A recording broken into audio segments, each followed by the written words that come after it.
Hey jerks, what's up? Hello, good evening. We're live, I hope. How's everyone? I'm checking out the stream. Let me know if we sound good. We got good sound, all that. A little bit just chill, happy, and pumped up today, I gotta say. Had a nice day today over at the Howie Carr Radio Network again on the Grace Curley Show. Drove in, I just barely made it. I was like 1 minute late. It was just unbelievable how quickly you can get somewhere when you're late. And I shouldn't have been late. It was just Boston, Massachusetts traffic made me late. Had a great interview over there.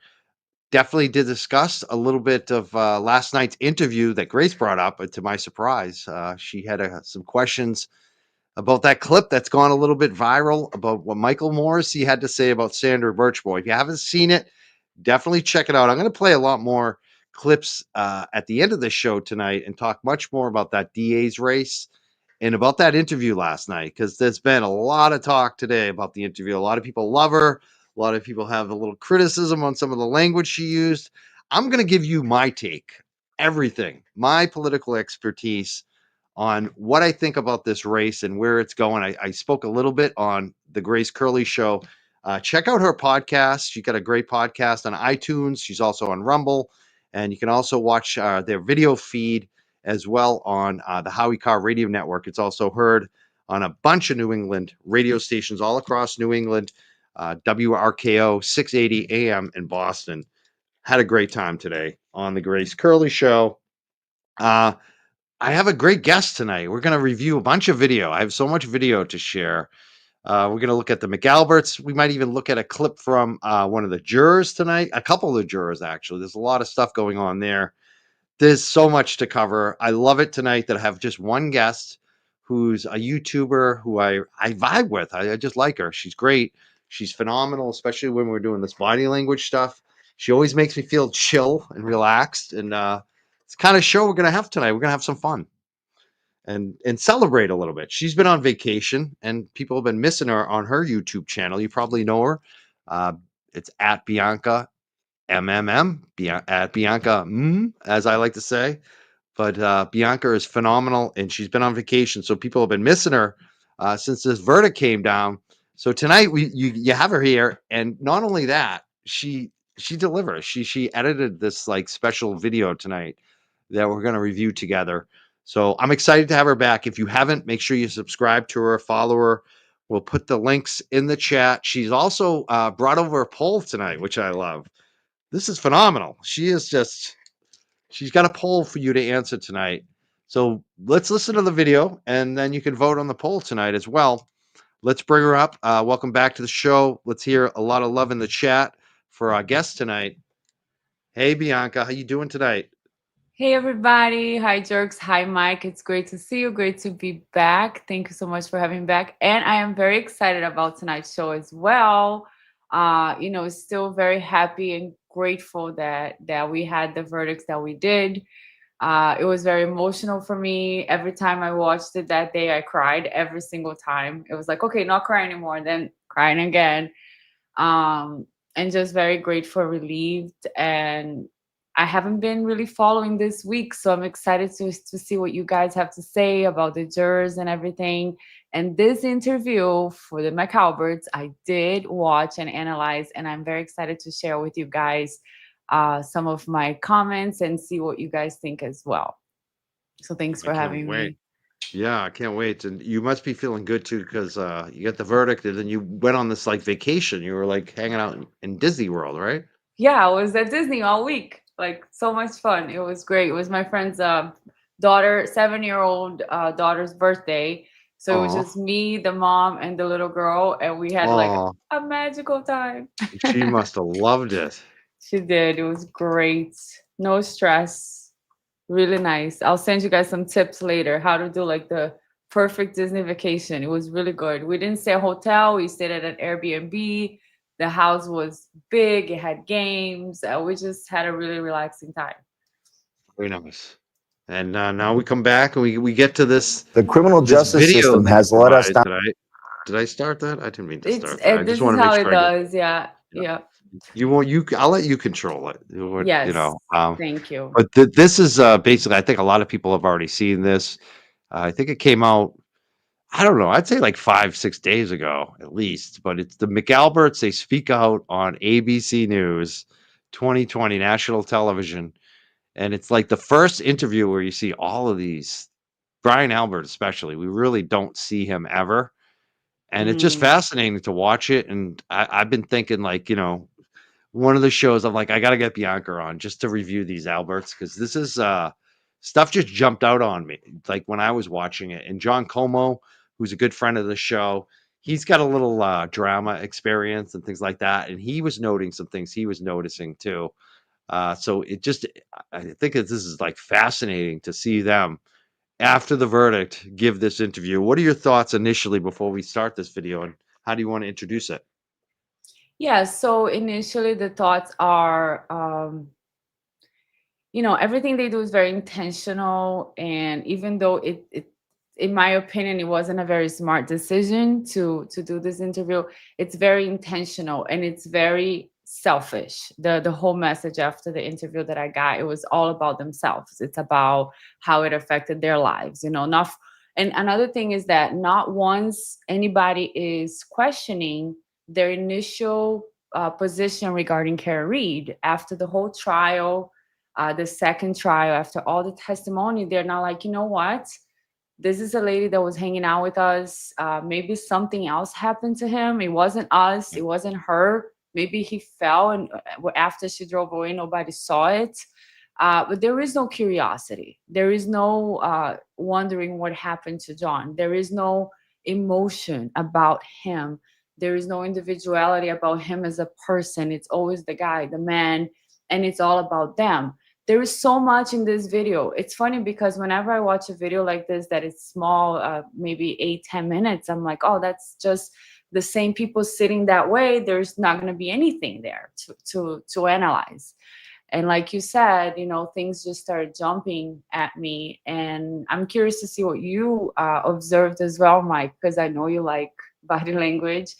And the thing is, I know a lot of people say, oh, body language is silly or it's like a bogus science, but it really isn't. It is proven, like there's a lot of research that most of our communication is nonverbal. It's about our voice, our totally. tonality, the way we're looking at people, the way we move our bodies, expression. And it's very easy to understand that with sometimes you have just a gut feeling about somebody. They don't say anything, and it's just a very small portion of communication is actually words. So I think it's always interesting to learn, and that's why I keep learning about it. And just right there in Yeah, that frame. scene, you guys can see something. I don't Yeah, know if I'll tell you. Maybe I'll wait for the slide. But right now, everybody's doing something. I'm gonna tell you a little teaser of body language that I learned is this: deception, right? Lies and body language. It has a lot to do with being comfortable versus being uncomfortable, being open versus being closed, right? It's about discomfort when you are anxious, when your body is not sure, versus I'm comfortable, I'm relaxed, I'm having a great time. So a lot of people say, oh, if I cross my arms, I'm closed off. Not necessarily, but there is a theme here in this picture where everybody is closed off except for Brian Albert. If you see, everybody has their hands gripped. They are covering their groin, which is a sensitive area. So it's kind of like a defensive motion that we do.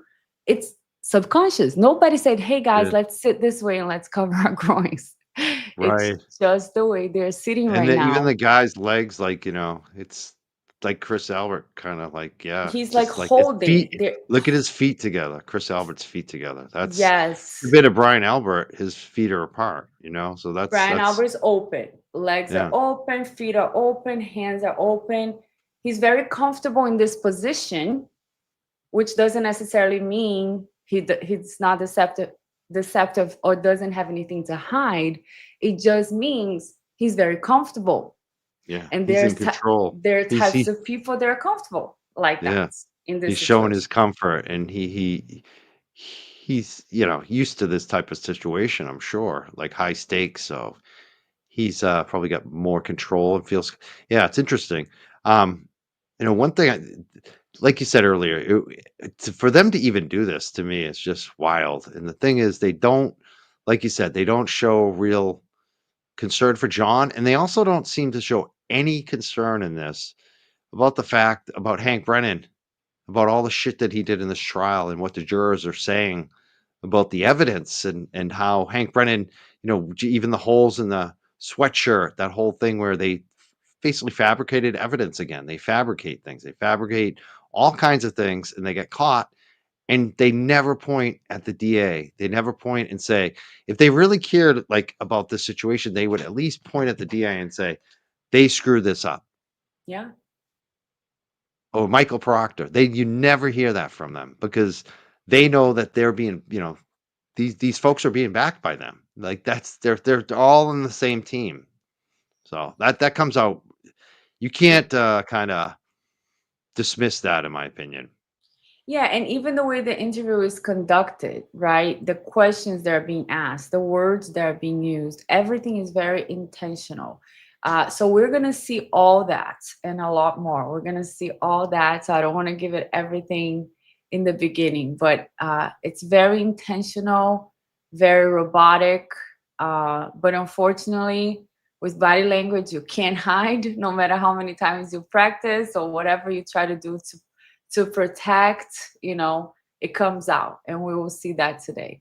And I want to know from the chat, like the poll that we talked about, that Mike talked about in the beginning, in your opinion, okay, who do you think at the end of this video that we finished observing together, who do you think displays the most suspicious body language? If these people were really hiding something, okay, I don't know, I'm just watching them, who do you think gave most of it away? Chris, Julie, Brian, or Jen? We couldn't fit Matt into the answer because you can only fit 4, and Matt's Matt. So Jennifer McCabe, Brian Albert, Julie, or Chris Albert. Who do you guys think? I'm very curious. I'm sorry, Nicole. Her name is Nicole, not Julie. Oh, okay. Julie, do we do Yeah. the wrong name? Did we do I'm the sorry. wrong name? Okay, wait. Not Julie. Not Julie. Not Julie. So can we change the poll or can we I just think we can take it down. Yeah, we'll start the okay. video and we can take it down if we Okay, need to. okay, okay. So let me know, But Mike, when you want. the first thing I'm going to do though is I want to make sure I get your YouTube in the chat. So let me do that first, and then I'll change the poll. I'll double check the poll. Okay, thank you guys for knowing her name, Nicole. Yeah, do you want to start the video? Yeah, okay, all right. So let's get started. The criminal justice system has let us down at every turn. And yesterday was the final letdown. And that's why we're here.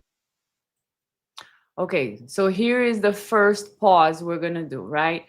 Yesterday was the final letdown. As soon as he does that, Matt McCabe touches his nose, and then Chris lifts his hand to also touch his face, but they cut the video. So touching your nose after you hear something, it's a subtle body language cue, and it could be like discomfort, uncertainty. It doesn't necessarily mean it's lying, but it's an adapter. It's a stressor because nothing really is itching. And if it was, both of them are itching at the same time. Matt and Chris are both going to touch their nose as soon as Brian Albert says, and yesterday was the final letdown. Okay, it's going. Oh, and that's why we're here. That's what he said. And that's why we're here. So this is the slow motion of Matt, and then Chris. And that's why we're here, because there's nobody left to stand up for us. So this is the first time that they are referring to themselves. There's nobody else to stand up for us. So this video is about them, right? Real long and hard before you're a witness in a case. So she's doing the one shoulder shrug we talked about. Think long and hard before you are witnessing a case. One shoulder shrug, is it usually a sign of deception or something is incongruent with the body versus what the mouth is saying? Case because. And then she's doing all these things in her face at once. The upside down frown, which is an unconscious negative emotion. And microexpression accompanied by other signs of displeasures like a furrowed brow, tightened jaw, which she's displaying all that. So this could be sadness, disapproval, or even embarrassment. So these are very weird emotions to be feeling when she's talking about being a witness in the case. Again, we always have to think about how would we normal people act in this situation, right? Is the reaction going to be, well, this is affecting us? Or how is the reaction going to be? Yeah, we had a verdict for John. We're very upset that we still don't know what happened to him, right? We're not like sad and having negative emotions about us being a witness. At least I don't think uh, that's what people would normally do, right? Mike, what do you think? If you were a witness and your friends, your friend was in that terrible tragedy, after that, and the verdict was, we still don't know what happened to your friend, your reaction would be what? So the DA's office, the Mass State Police, and wondering what went wrong and who actually did it, and questioning if Karen did it or not. That's what I think I'd be at. Yeah, exactly. You're not gonna be like, oh, back in 2 years ago when I testified, I would never. You wouldn't go there. You would be like, what happened to him? We still want to know, and we Yeah, and want especially answers. after all the lack of evidence, especially hearing what the jurors had to say, you'd Hmm. be like, hmm. Even if you didn't go to the trial, even if you didn't sit there every day like they did. Exactly. And she wasn't even a witness this time, so she's still talking about herself being a witness. All right, let me keep going. I'm putting Brian Albert, Jennifer McCabe, Chris Albert, and Julie Albert in this poll. Brian Or am I putting Albert. Nicole? I'm getting confused now. It's Nicole, right, guys? Nicole. Yeah, that's what we want, Nicole. Yeah, All right. Julie was the other one. So again, when Julie, yeah, Julie's Chris's. That's right. the blonde one, she was smart.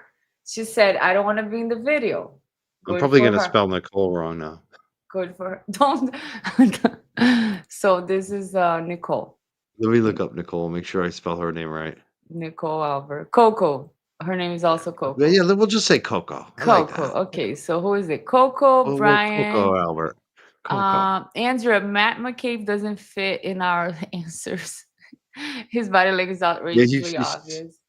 he's just like, consider if you're voting for Matt McCabe, vote for Jennifer, right? Yes, and I do have a surprise at the end with Matt McCabe. If you guys really love his body language, there's a small video we can play for him. So again, here when she says, "I think long and hard before you're witnessing the case," her micro expression exposes the teeth a little bit, and that's a sign of anger, aggression. It happens really quick, but that's where we pay attention to micro expressions right after a phrase is said. We're like, how does the body react to that phrase that was just said? Okay, I keep reading the chat. It's like I'm on my show and I just read all the chat all the time on my show. Okay, let's go see what else.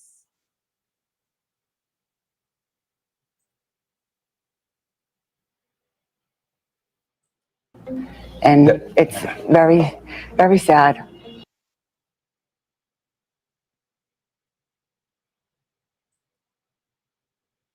Okay, so she When also she does is, that, that's like it's very, that looks scripted right there, right? Kind of. yeah, Sad. it looks like they all had their answers for the Get question. your sad face on. The questions that they knew they were gonna ask them, right? So right now on this pause right there, she was doing the one shoulder shrug and the eyes are closed. So when we have that we have either a delay, we're in the middle of a conversation, we close our eyes and we delay in opening them. So here I'm gonna read the shoulder shrug real quick, and I have Jennifer McCabe doing it. So you expect when people are truthful to give two shoulders up, right? I don't know the answer. That's how we usually react. There's nothing wrong with saying I don't know. Both shoulders rise up towards the ear. But then one shoulder only is a gravity defined behavior that normally signifies the person is not comfortable. And they're not, and up here on the right, it says they're not limbically committed to what is being said and probably being invasive or even deceptive. So Coco does two things. She does that, and she does the delay in opening her eyes again after she hears the information that she just said, which is a negative emotion or displeasure. One common phrase we always hear is see no evil, or hear no evil, speak no evil, right? So when the person like doesn't want to face somebody's asking them a question, they just delay opening their eyes. We're blocking negative emotions. Okay. Comes out, and it comes out, right? I mean, It comes it's out. hard to, yeah. Key players in the Karen Reed trial sitting down for an exclusive interview. His friend, Jennifer McCabe, and her husband, Matt, former Boston police sergeant. Everything is very robotic, right? Everybody's not. Brian Albert, and his wife, Nicole, and his brother, Chris Albert. All five of them pulled into the center of this high-profile case and now speak. Okay. Even during these, let me go back real quick. Look at how Matt's gonna look at Brian Albert. Brian Albert's gonna say something. So I'm just playing this before he says it. But Matt's gonna look at him, bite his lip like a lip pursing, something's wrong, like he's withholding information, and then they all start nodding their heads together. So let's see how that's gonna go. You see that? That's wild. So he looks The at head him, nod. bites his lips. So lip compression, something's wrong, stress, anxiety, and now he's And I think the reason we all stayed quiet is because we were just witnesses. This is a thing that we had nothing to do with. We did the civic duty, came and told the truth, and that's it. Free Karen Reed! It's the case that has captivated the country and divided a town. Karen Reed, accused of killing her boss. So this is for me. I just noticed the narrator, the person who's talking, the words they use. Okay, everything is very intentional. So killing, they're gonna use that. Police officer boyfriend John O'Keefe hitting him with her SUV and leaving him to die in a blizzard. Not guilty. Not guilty. Now, after a second trial, a jury acquitting her of the most serious charges: second-degree murder and manslaughter. And hundreds of supporters, including Karen Reed's. Were you there? Were you there? No, I wasn't. It's funny. I was there the day before. I was so frustrated that I wasn't there, but it was great to watch it at home anyways while it happened. I was just chilling by myself, and it was just. You were by yourself. I was by myself Yeah. too. Who am I But it was the talking best about? moment ever. I swear to God, it I went was so. live. It was nice. There Yeah. was like, I don't know, 10 people on my show, but I was like, let's do it live because oh, I went live that night with Betterow, so that was like, it was perfect. It was a perfect day for me. I had the best day, and then I had Betterow on the show, and it was I think it was our biggest show ever, actually. wow. So Probably, yeah. I yeah, cried yeah. for the whole weekend, somebody said. So it was perfect. But the thing that's so interesting here is, like you said, the narrative from ABC News. It's like they could have said this is the most expensive OUI in the history of the world. Like instead they use all these narratives. It's Hit very by a car. strong and murder and hit instead of saying all the charges. She was acquitted. Yeah, after they did much say of- that. They did say acquitted, but could have led with this is the most expensive OUI conviction. How about leading with that? Like, because that's the real outrage in here. But they don't want to do that. They want to still focus on like she could have still done it just so that they get the headlines. It's just she didn't do it. We know she didn't do it. Yes, absolutely. And it's very intentional. And that's why I was like, what? Why are they? And you will see they will help the McAlberts at one point when they don't know how to respond. The guy is going to help them with the answer to make, like, for example, I think is when he's asking Brian Alberts, why didn't you go outside? And Brian Albert's like, and he's like, oh, so you were confused. Like he's helping him. Oh, so you were confused, right? And you're very confused. And it's just, and then when it comes to Karen, the interview that they got from her was a little clip saying, oh, you were angry, right? You were angry. It's just the way they're trying to put out a narrative.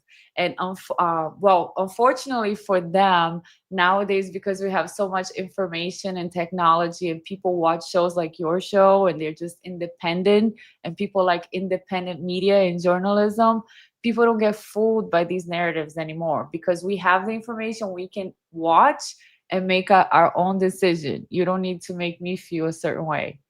Um, okay, so let's Anyone can search. Anyone can search for it. Dig in, you know? exactly. All right, let's see what else here. Favorite color, cheering as the verdict came down yesterday. I could not be standing here without these amazing supporters. People turn this thing into a tailgate party, it looked like some days. Board games, cornhole, cookouts. This is a guy that was murdered, and it's atrocious for that family. Again, I'm gonna stop here. A guy who was murdered, atrocious for that family. So body language is also about human behavior, right? And distancing language, the way people use words, is the way they use distancing. You're communicating a desire for separation from that person. So again, I don't know why they're doing this interview as their friends and family of Mr. O'Keefe. When they say a man was murdered, it was atrocious for that family. Everything is very distant from the Alberts. If it was you, how would you say it? How would you say it when you're talking about, well, there was a bunch of Our friend John, who was a police officer, was murdered. You know, like that's how I'd say it. And the fact is that ABC doesn't turn around and say, "Hey, when you say a man was murdered, that sounds a lot like those texts that Matt McCabe said the guy didn't come into the house." Remember that? And remember when your sister-in-law Jennifer McCabe, the coldness a man in on the this. There's 911 a man call. in this. No, there's Yeah. a man in this. No, Haven't you, like, isn't it wild that you folks are still using that same language after the verdict? They haven't learned anything. It's just they unbelievable. This haven't. it's like a Michael Morrissey production. They just feel like this is the script, this is what we're gonna say, but exactly like you said, like you can't hide it. That's why, like, like I learned early on that I couldn't lie. Anytime when I was a kid, I get caught at everything. So I just decided I'm gonna be truthful. I'm gonna be the real me. And it's so much easier that way because I'm not a good actor. And a lot of these folks aren't good actors or actresses. It just comes out through their words and their body language. And this is a perfect example. I'm so glad that you clipped this and added this because, just to quote it so people can see exactly what was said here. It's wild. It's wild. I can't believe he said a man was murdered and they thought this was a good idea. And the same thing I say about Michael Proctor too. Anytime these folks are in the news, it's bad news for them, so they shouldn't put themselves on TV. It's like the craziest thing I've ever seen. It's like, what are you doing? Like, unless someone's going to give you $1 million to go on TV, say no. Like you've already lost. There's no coming back. Anytime you're on TV, it's bad for you, and you're not good at this. Yeah, they lack self-awareness. They don't have a good friend that is gonna be like, hey, we They like you need one. guys, but They need one. doesn't Or a look PR good. agent. Yeah, somebody Exactly. to say, hey, you're not helping yourself here. This It's is not not going helping. well. It's not going No. well. So yeah, that's why I'm saying at the end, I think that was a bad decision to do this interview. But let's keep going because it gets worse. Worse, oh boy. It gets worse. It gets a lot worse. Okay, this is something I Googled, okay? I said distancing language in body language. This is the first example that appeared. Instead of using a name, instead of John, someone might say that man. I Yeah. didn't make this up. I That's Googled the that. first Google. Wow. That just shows you how common it is, and that makes sense too. Like the most common would be what these idiots would use. Exactly. It's like that's who they are. They're just common liars. That's what they are. They're not sophisticated liars. Even Brian Albert, who I think is the slickest out of them all. He is. He's absolutely the slickest because he doesn't seem to have emotional abilities. He's cut it off. He does seem to be He's very dead. Dead inside. yeah, that's what it seems like. Yes, I see no emotion on him. And there are people that have that, they lack that While the empathy. prosecutors blamed Reed for O'Keefe's death, the defense said this group of Okay, so wait, why did I put this here? Let me read this real quick, or just give you guys an idea, which I did before. Deception is very difficult to pinpoint. Even people who are professionals in body language for years and years, they say it's very difficult to say, oh, he's lying right here. but it's about comfort and discomfort. So we look for subtle behaviors. So let's see. It's because something is coming up. And those, okay. And another thing about discomfort, like for example, the shoulder shrug we talk about, I'm going to read the right side. Those who are lying or are guilty and must carry the knowledge of their lies or crimes with them find it difficult to achieve comfort, and their tension and distress may be readily observed. Attempting to disguise their guilt or deception places a very distressing cognitive load on them as they struggle to fabricate answers to what otherwise would be simple questions. So if you notice the whole, I'm not saying these people particularly are hiding crimes or lies, but I'm saying if you look at them as a group, they're all contracted, like they're all holding their hands, they're all protecting their legs, they're all uncomfortable in some way. So this is what I'm showing right now. See, everybody except for Brian Albert. Jennifer now is holding both of her legs, right, on the side. Yeah. That's wild. Family members framed Reed to cover up what really happened that night, ever since their lives becoming open season for endless conspiracy theories. What they've So this is how many times they're going to use that term, conspiracy theories. done is they've dehumanized us. Again, what they've done is they dehumanize us. So this interview seems to be all about them again and again. I'm the victim, blaming To the behavior. sense where we're not real people. We're almost like caricatures. We're pawns. Have each of you been called murderers? Like actual murderers? And look at the outrage of the journalist, right? Have you been called murderers, actual murderers? Like, this is so ridiculous and absurd, right? Yeah, on a daily basis. Anybody who's touched this case has been called a murderer at some point. Ha ha ha ha ha ha ha ha. He is the weirdest man. Oh my god. This is all I could get from Matt McCabe. You know So, what? Sometimes I watch the videos of myself and I'm like goofy. Like I did this goofy thing where I didn't know I was being recorded at one of the studios I was at recently, and I just laugh my ass off. And no matter how goofy I think I am, sometimes watching my video, I could never be unintentionally goofy as Matt McCabe. He's just so funny. It's just hilarious. Like with he's those faces. hilarious. What is He's up with that? He's great. Yeah, I made a silly video of them. I'll show it to you guys maybe after. It's 2 minutes and it's just Look like at his face. I'm just laughing. Look at that. Especially the one on the left. I don't know. It just makes me like laugh. he looks like a banana face. I don't know what it is. Oh my god. He's Somebody so said funny. Matt is a doofus. He Oh, does have he's a hilarious. doofus face, but I don't know him personally. He's like, so- "Ooh, I don't know."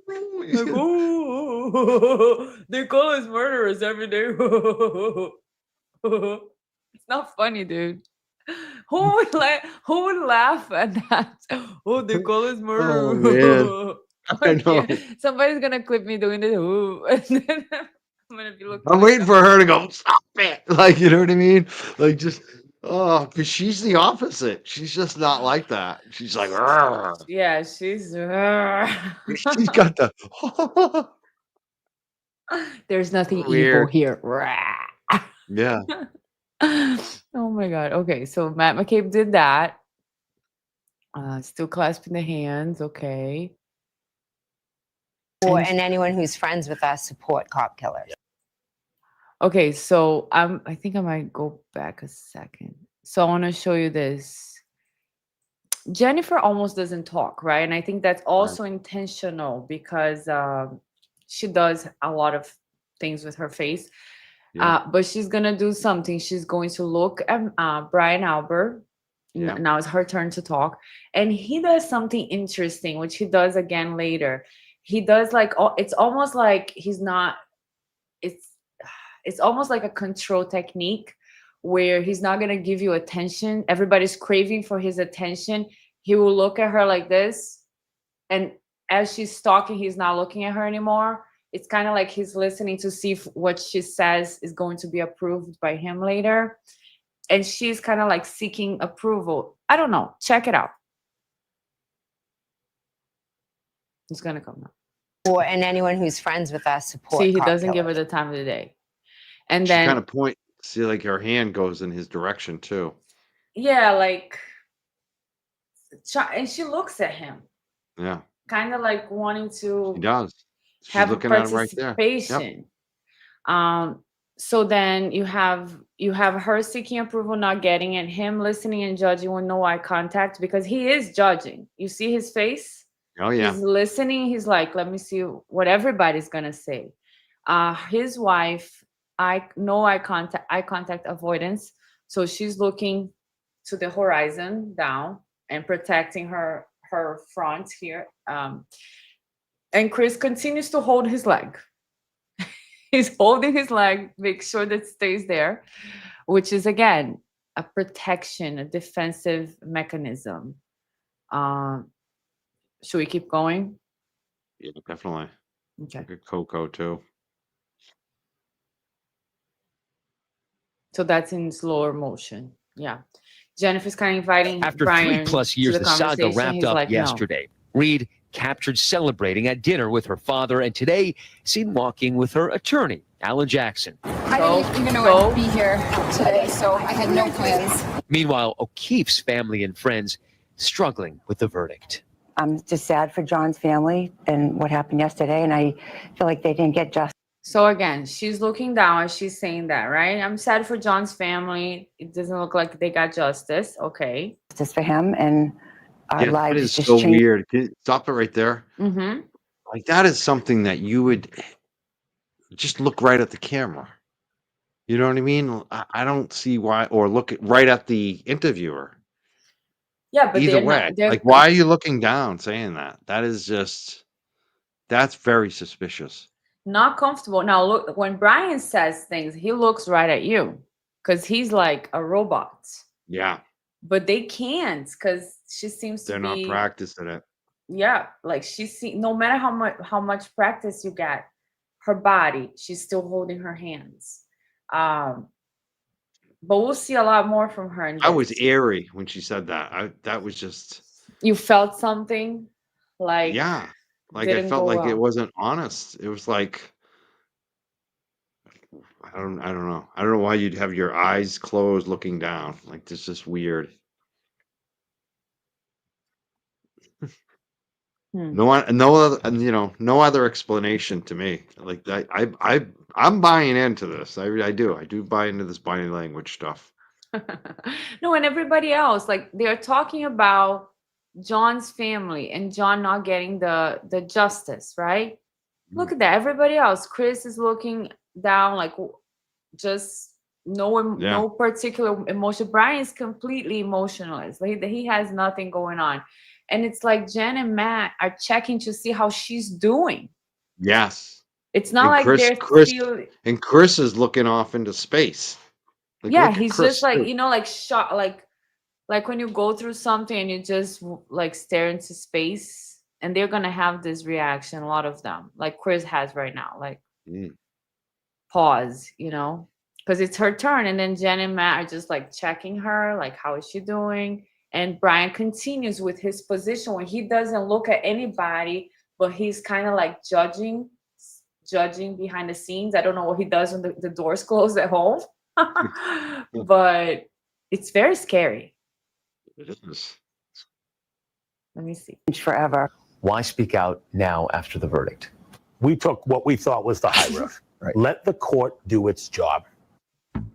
Did John ever come in the house? Never. No. Okay. This is going to be very, very interesting. Okay. It's funny when I'm editing this, I see something, I'm like, oh my God. So look at her face. Did John ever come into the house? Okay. It might take a second because it's video. So she's going to do a big swallow. We're going to watch it in slow motion too. As soon as the question is asked, indicates anxiety, nervousness, distress. Then she's going to do a combination of turn down mouth, swallow, and raised eyebrows, negative surprise, disbelief, uncertainty, holding back information or emotions, dismissal, and anxiety. Then she's going to look around, compress her lips, and then close her eyes again. So when we don't like something we hear or a question, we often close our eyes to block what was just heard. The various forms of eye blocking mechanism are I don't know how to say that, analogous to folding our hands tightly across our chest or turning away from those with whom we disagree.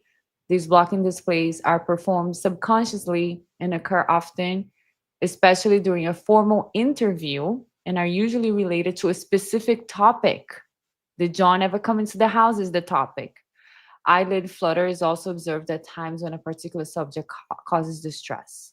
So we're going to see all this together when I play the I'm video. starting to feel like Coco could be the one that wins your poll, but I think everyone was leaning to Brian Albert early, but I don't know. Coco could be. Is that who you're thinking of? I'm not going to tell You're not you. going to tell?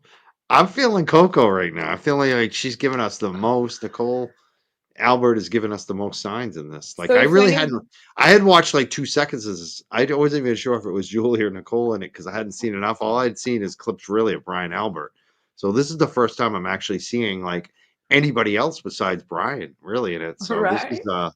interesting for me to watch, and I'm getting that feeling that she's the one who really gives the most signs here. So if anybody just came in late, we have a poll. We're asking who from these people are giving out the most suspicious body language with their faces, Brian, Chris, Coco, or Jennifer. We didn't have space for Matt, so I'm sorry, Matt. Okay, so let's watch this again. I think this is going to be the slower motion. So no, the guy never came into the house. Oh, did he ever come into the house? Look at her. Did John ever come in the house? Swallow. Never. No. You never saw John O'Keefe in the house, right? Never. Never. Never. These are people in your own community Everybody who shakes believe the head. conspiracy. No. So you saw how fast that goes with her face. Let me see. Never. These are people in your. Let me go back. Okay. Again, look Yeah. at her, and she was. Okay. I wanted to go a bit before this. It's wild how in sync she is with him too. Mm-hmm. Let's try that again.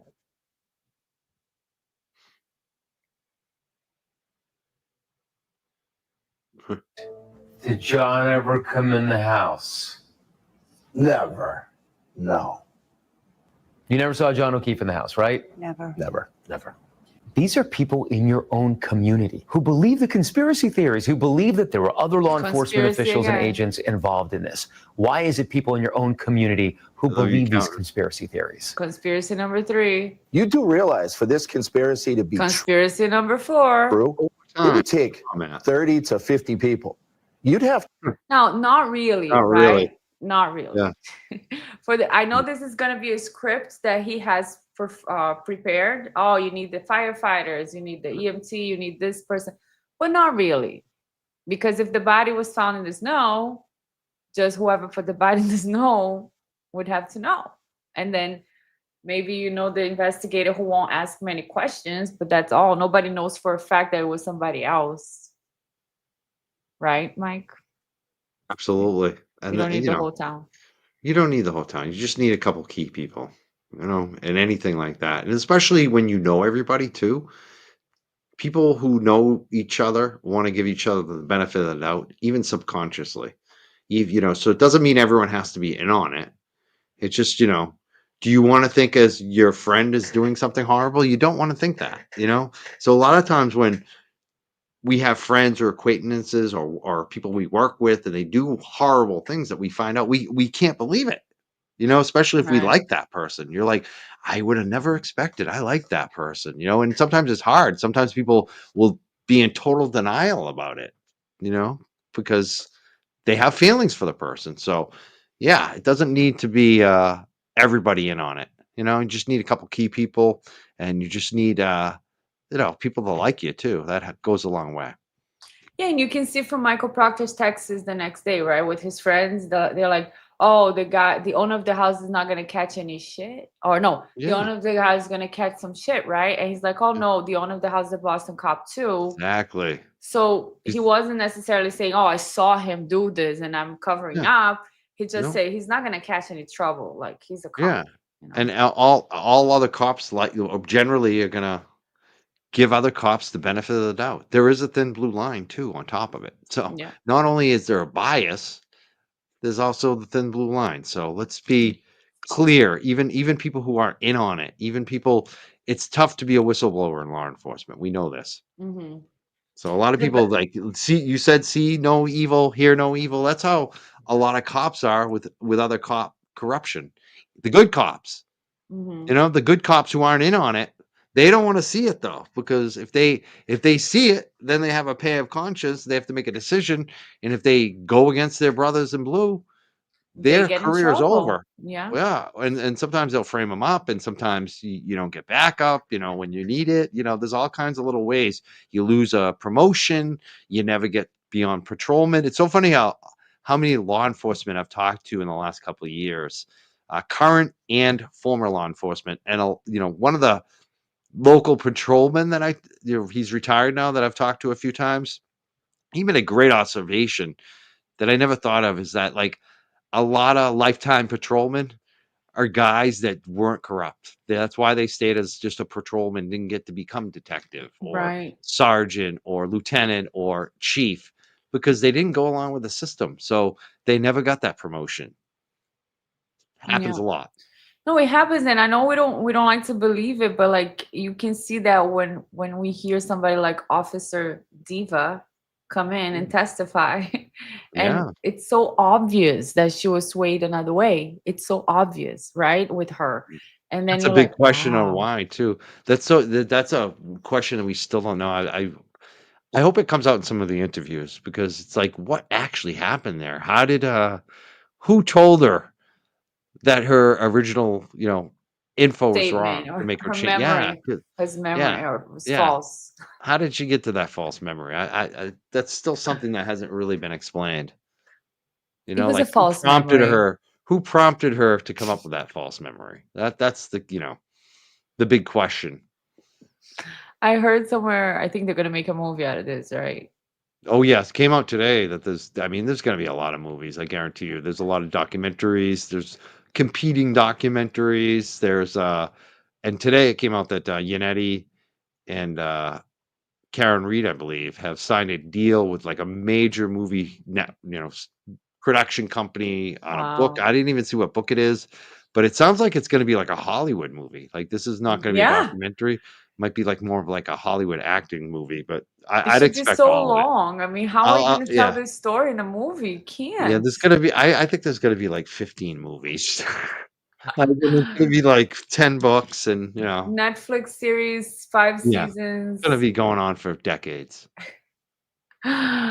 Okay, so let's continue here with this guy. All right, so Brian is saying that you need everybody to be on it. To have multiple cops on two different police departments, multiple civilians, the medical examiner, firemen, EMTs, you name it. That's how preposterous and silly this is.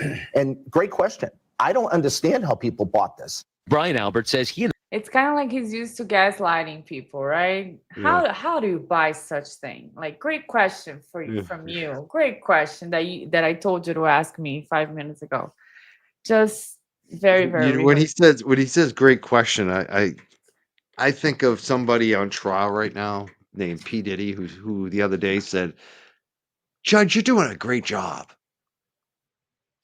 P. Diddy That's what, what he said. testify? What He, happened? he they were asking him, like, basically the judge had a one-on-one, Oh, with okay. Diddy, with some other people in the courtroom. It was in front of part of court, but it's basically like the moment where the judge talks to P. Diddy Mm-hmm. about his rights not to testify. And so he goes through Mm. the rights and says, "You understand, you've spoken to your lawyer, you understand, you have the right not to testify, you've chosen not to testify. Is that correct?" He's going through that. And when he's doing that, P. Diddy apparently looked at the judge and said, "Judge, I just want to let you know you're doing a great job." It's just that's what reminds me of there. It's like Great question. Like, it's just like, doesn't need to be said. Why are you saying that? It just, Wow, it's kind of like a power play. mm, I don't know, because great question. that's so weird. I mean, I've done a lot of media interviews. I don't know. Maybe you could find it, me saying great question to somebody, but I mean, I I say that to my know. chat. I say that to the chat more than anything because I like their questions that come in. But generally, when I'm talking to some, like, especially like the big time media people, it's one thing if you know somebody and you're friendly with them and, or you're doing a show together with them. But like if I'm talking to ABC News, Matt Gutman, I'm not going, great question. You know what I mean? It's just, It's not about saying great questions, about saying great Matt great Gutman doesn't. question to this Yeah, question. Matt Gutman doesn't need anyone to tell him great question. You know what I mean? Right. Like the guy's making a lot of money. He doesn't give a shit about your opinion, Brian Albert. Oh, what's a great question? It's just He's like, how would people buy into this conspiracy? He says it 3 times in a way. Great question. So it's not about saying great question. It's about using that language where you're putting the message into the people's head that it's a conspiracy. It's silly. How can people even think bingo. about buying that? That's why Brian Albert is saying great question, because how could anybody buy that? That's a good point. That's the other part of that. So it is a little different than Diddy. I think Diddy was doing it more of a power move for the judge and to kiss butt of the judge a little bit. I think And you're when right. you I do think it, it's this natural is because more you're about like, the oh, great conspiracy. question. Yeah, this is more about saying a Gutman. Thank you for saying conspiracy theory 4 times, right? Yeah. Great Yeah. question. That's a But great point, Bianca. exactly. But when you thank you, Mike. But when you say it to your chat, you're like, oh, that's a great point. That's a great question. I didn't think of that. It's just different, how we use language. I'm being nice to them. I don't think he's really trying to be nice to Gutman. I think I agree with you. I think it's just about the fact that he just wants to reiterate, yeah, conspiracy theory. Great question. We agree Yeah, on like that. silly. These people are Yeah. silly. And then people that are listening to it, the way gaslighting works, right? To make you feel like you're the crazy one. You're like, so I'm silly and preposterous because I'm thinking that this is a conspiracy, but not really, because you don't have to believe what he's saying that everybody's in on it. He's just saying, in order for the conspiracy to be true, you have to believe everybody, 50 people were in on it, but that's not true. So that's why it's gaslighting. You're trying to make the other people feel like they're crazy for questioning you. That's right. Great question.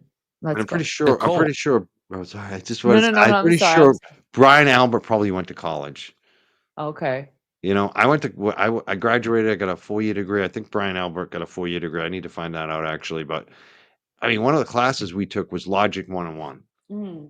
I thought it was one of the best classes around actually, and the reason why I liked it is because you spot these things. That is a red herring argument. What he's doing. It's not based. Nobody's saying that 50 people were involved. Mm. Nobody except him, except his crew, except those people, those folks. So it's not actually based on any logical argument. It's changing, like you said, gaslighting. It's reframing it, making it something that it's not. And he Yeah, in knows order that's for you to dishonest. believe that, you have to believe this, but that's Yeah. not true. As a police officer too, like you don't even need a logic class either. You know what's true and not what's not true. That's not the argument that's being put for, by Karen's defense. Nobody's ever said anything about 50 people being in on it. And he knows. And he Yeah. knows it's not true. That Yep. you don't have to believe that, but he's using that to manipulate people. Exactly. It's dishonesty Dishonesty. And he does it all the time. on national television. I mean, think about how devious you have to be that dishonest. Yeah. He has no problem lying, and he doesn't seem to have any emotions. He's something else, this guy. Okay, should we keep going on the video? Yes. All right, let's go. Only found out about John's death when Jen McCabe, who is Nicole's sister, barged into their bedroom. She was just upset, and I immediately thought something had happened to one of her children or one of my children, because why else is she in my bedroom at 6:30 in the morning right now? And what did she tell you? So again, she feeds off of Brian Albert, right? Like, she's looking around a lot. It's just weird. yeah, and she was like, oh, she was and he's like upset. He completed that answer for her. And look at her body language with him. Looking down. Then he does the same thing he did to Jennifer. He does no eye contact, no approval. He just does this side listening to see how she's gonna do her script.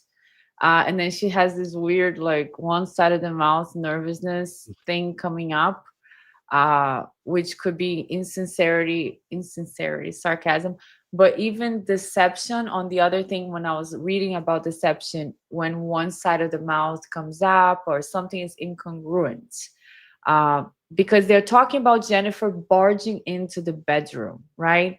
She barged into the bedroom at 6 a.m. and I was thinking, it could be my kids, it could be her kids, but it was just John dead. Like, no big deal. It could be my kids. But let's see what else here on this. Oh no. Hold on, I'll find it. I put it in the beginning. Conspiracy theory 1, 2, 3. Let's see. Okay, right here somewhere.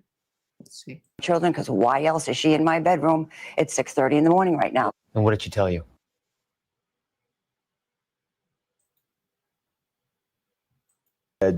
John's out front. She said, John's out front. I think John's dead out front. Okay, no emotion. John is out front. At least he said at least he used the word John twice now. Yeah, At least he said the guy is out front. Yeah, you're right. No emotion at all. This is like so strange. Yeah, I think if this was my house, like, I had a party, someone was found out in front of my lawn, and you'd have all this drama around it, I think my voice would be cracking. I think I'd be like afterwards, yeah. Yeah. But when somebody barges into the bedroom, right? You're in bed. You're like waking up, like, what? First thing, get up. Maybe if you need some pants, put some pants on. Right. Go outside right now. Exactly. What? Like, what would you guys do in the chat? Like, if somebody who doesn't live in your house, maybe your sister. Especially if you invited, think about that too. You invited them after the bar closed, after last call. Said, come on back to my house. They never showed up. That's Brian's story, right? They never showed up. The next day, somebody's like, Brian, wake up in your bedroom. And you're going to be like, oh, he's dead up front? Okay, what do you want me to do? Go outside? Someone said they'd run out in their underwear. I'd put pants on. I would definitely put pants, shoes, a jacket on, but I'd be out there quickly. Like, very probably quickly. in a minute. I would grab Whisper, my dog. I can dress very quickly. Yeah, I probably would take my dog with me, actually, just to get him, out to get a pee and check it out. That's probably what I'd be doing. I'll put a robe, grab Whisper here, no leash, nothing, and I'll go outside. Because when the fire alarm rings in my building, that's what I've done before. That's what I've done. Like, I've grabbed Whisper and went outside in my door to see if there was a fire or if it was just a false alarm. Right, of course. I didn't go like, oh, let me see what my possessions are, or let me put on some nicer clothes. No, I just went out. Okay, so let's see what else he does here. I said, what the are you talking about, Jen? And I'm like, who? I didn't know. You still didn't piece it together.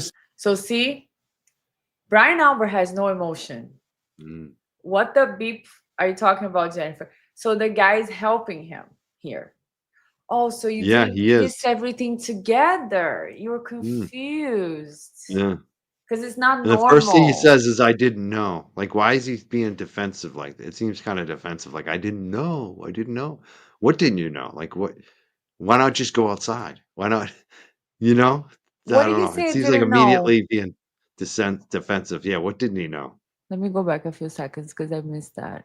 What you just said. Hold on, let's see. I said, what the are you talking about, Jen? And I'm like, who? I didn't know. You still didn't piece. Oh, he said, who? I didn't know. I missed Yeah, that. what didn't he know? Yeah, who, what? I didn't know what. And then the guy is going to interrupt and help him because the And it's like, guy, why would you say that if she just told you? Isn't it obvious that you're not supposed to know? Do you he see what I said mean? Like, twice, John, it's right? almost John. like he's like, I gotta pretend that I didn't know, right? Like he's Yeah. trying to pretend that. Like, I gotta pretend I didn't know. Like at that point, I didn't know yet Yeah. what had happened. It's like if that's what you're leading with, why do you have to say it? You know, like it's weird. That is weird. Very weird. And this, what's his name? The journalist? Matt Gutman. Matt. Being a smart person that he is, he can observe the behavior and he can come to the rescue to make his interview flow, right? Because Brian Albert is not displaying normal behavior. When True. you're asking about, she barged in, he's dead outside. What is the normal reaction we talked about here before? We run, we do something. Go But outside. Brian is saying, I didn't know, nothing normal, just Yeah. no reaction. I'd be like, no did you act. call? Yeah, I'd be saying a couple things. Do you call 911? Do we need to call 911? What's going on? Is he the ambulance alive? here? Are you Yeah, is sure? he alive? Like Yeah. something. How'd he get there? What are you Like, how, talking about? Exactly. yeah. Did you call Has he something? been there all night? I'd be asking a million questions and probably going outside immediately, you know, and getting Immediately going dressed. outside. Yeah, that's it. No matter if you're Boston or Canton I would or could be going, I didn't know. What didn't you know? I mean, that's so weird. That's like guilty. Like a guilty is just I didn't know. What didn't you know?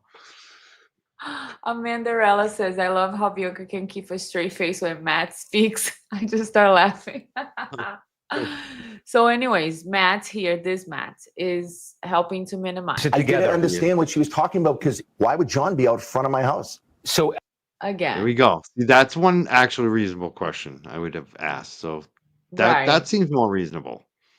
Why I'll be would John fair. be outside Yeah. of our house? I'd be asking all kinds of questions while I'm going outside to check. You know, I'd be asking every question in the book. I mean, Okay, here we go. Massively confusing. There are police Again. officers, EMTs on your front. Let me do this for you. This yeah. is massively confusing. There's this, and all they're doing now is nodding. Mhm. lawn. Yeah. Please You're an save us. Please officer. save us. Why don't you just go outside and investigate or take a look? I'm not a Canton police officer. I'm a Boston police officer. I was just woken up out of a cold sleep from hanging out the night before. By the time I came downstairs, the police were already in my house. John was already gone. So he's pointing at John. John was already gone. Like she had already got him gone. I'm just kidding. But he's pointing at her. And everybody's in protective mode now. Protecting their groin. As It's he's weird. Why is he pointing at her? That is I don't weird. know. John was already gone. Yeah. Or Jennifer's here. I don't know what Jennifer is. in this Jennifer knows. Jennifer could back me Jennifer up. knows he's gone. She did the Google search around that time. She Googled him at 3 in the morning, 2:27. Oh, So by this time, John is already gone. I didn't know what happened. It's very weird. very weird. But Sarah again, agrees. a lot of words, word salad that don't make sense because it just doesn't, it's not coherent with the story. What was I supposed to do? I'm a Canton police no, I'm a Boston police officer. I'm not a Canton police officer. What? I'm not a police officer and I would have gone outside. That doesn't make any sense. No, none, zero. Everybody asks you, why didn't you go outside? And that's the best you can come up with. Yep. I mean, he could have come up with a better lie. Yeah, yeah. Definitely. I don't know, something maybe like, oh, my brother is a detective and Yeah.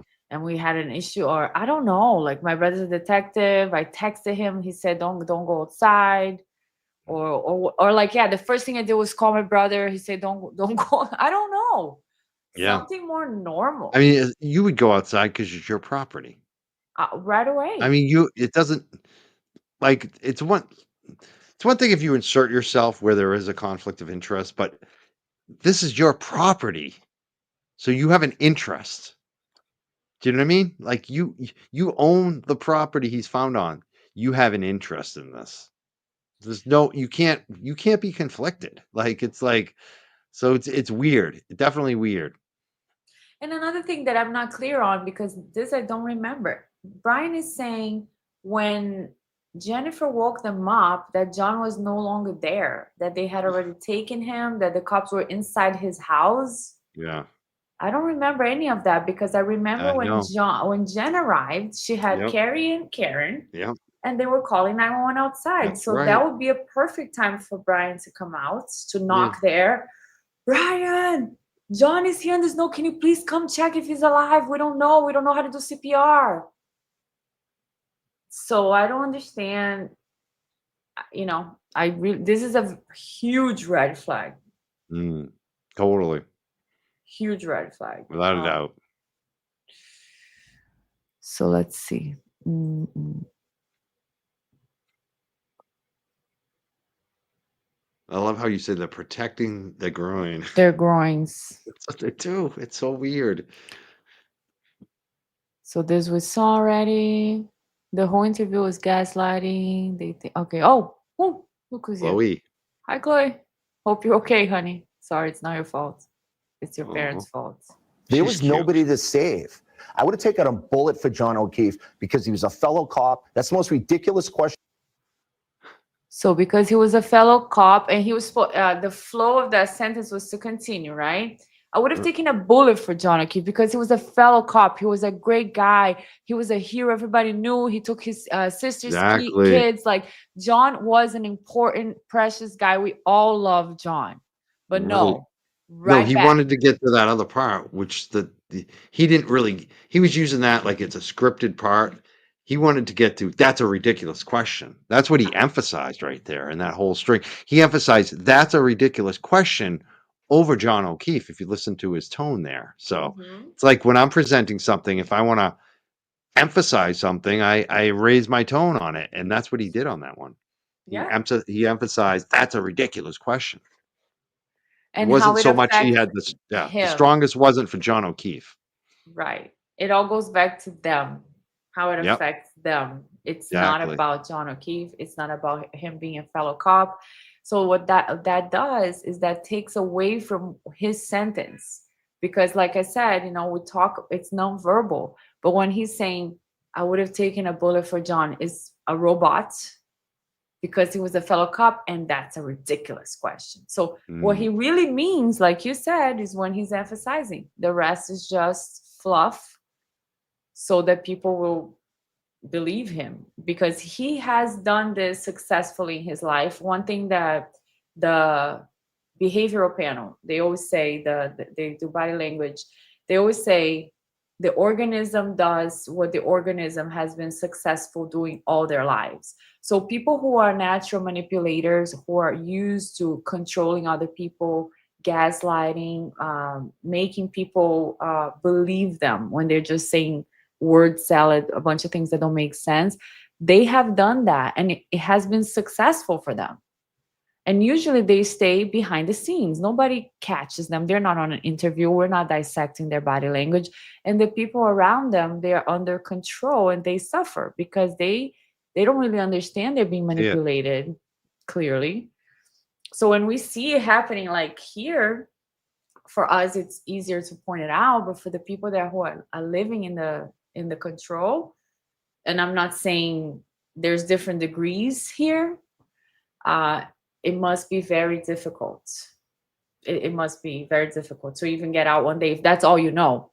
If I don't know how long they're married, but if they're married like 30, 40 years, and she's used to this, she doesn't even know there's a way out, possibly.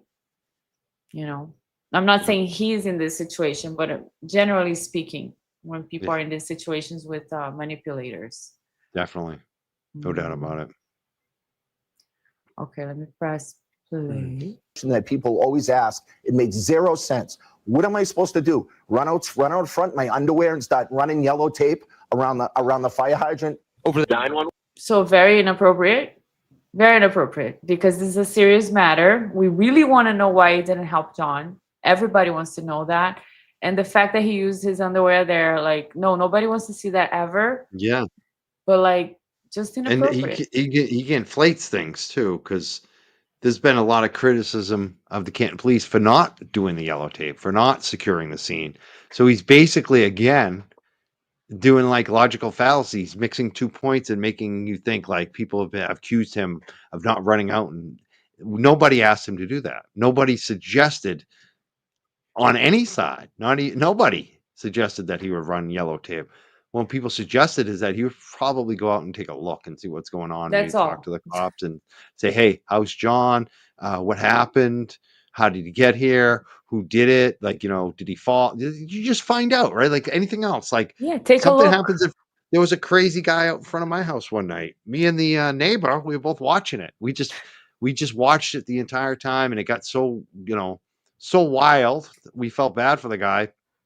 I know my neighbor did call the police, and Hmm. I was happy the way that they showed up and the way they handled it. I watched the whole thing, and I was like, I was so proud actually of my local police department watching them handle this guy, because he was having a mental breakdown. It was sad, and we were worried Yeah. about him, and they handled him really well. So yeah, I mean, that's what people do in front of their property, especially in a quiet neighborhood. You notice, maybe not in the city, if you lived in, New the most York. dense area, yeah, you would notice that stuff. It just happens all the time. You ignore it. You can't worry about it. But if you're in the sticks and you own the property, you notice this stuff. You do.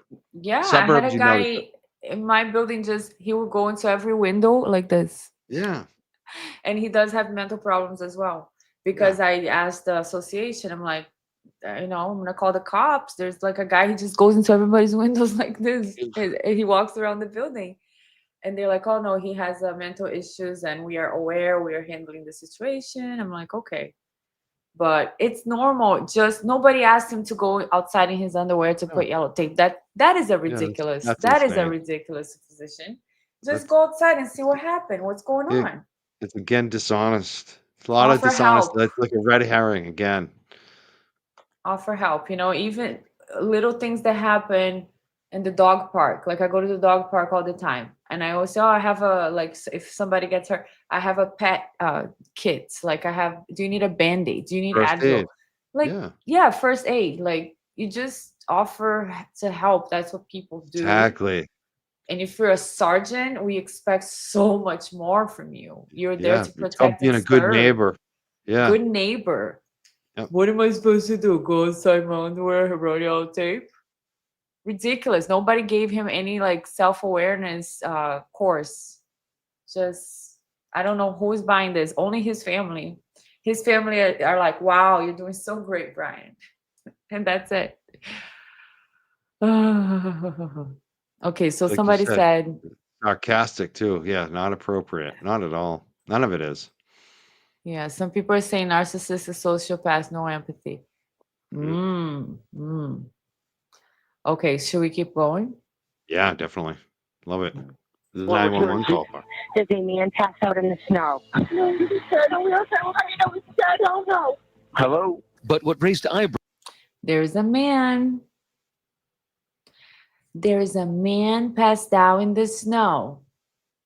Mm. Very Did, weird. yeah, distancing. I'm wondering now, is ABC going to note this, or are they going to gloss over? I'm surprised they played that, actually, considering all that they've shown so far, which hasn't been good. I'm surprised they played that. I'm wondering where they're going to go with this ABC now. Yeah. So now I think they're gonna go to at Reed's trial was Jennifer. a defense theory about a Google search Jen had made about how long it takes to die in the cold. The defense claiming she searched it before O'Keefe's body was found. So again, defense theory. The defense is claiming. Okay, but we had a whole trial on it, right? So much has been made about that Google search. Yeah. Everybody's holding on tight again. They sure are. That morning. Was it at 6 a.m. or was it at 6:27 a.m.? How long to die in the cold? What's your answer? She asked me to do it at outside of Fairview at 6:20, whatever it was. Doesn't matter. So those are just her still faces on that clip. That's all she got. She only got a little portion because they did not want her to talk. and this is what she does. You know, Isn't that interesting? They cut back on the Jen McCabe. I wonder if it was the network's choice or she didn't speak as much. I think maybe she did speak more, but the network may have like clipped it because she has a lot of facial expressions, and her facial Exactly. expressions are not good ever. Yeah. They're very angry. Look at this. This is like I Yeah. had to do slow I know. motion, then I had to clip Seriously. just to get what she does. And you can see the evil eyes, you can see the teeth exposure, you can see the end. The last face she does is a tongue jut. I got away with Yeah. something. She Yep. does that a lot. She looks down to the right, kind of like regaining her. It's not really lying, it's like regaining your thoughts or going over your thoughts or something like that. But it's not a comfortable face, it's not a peaceful face, it's not a sad face.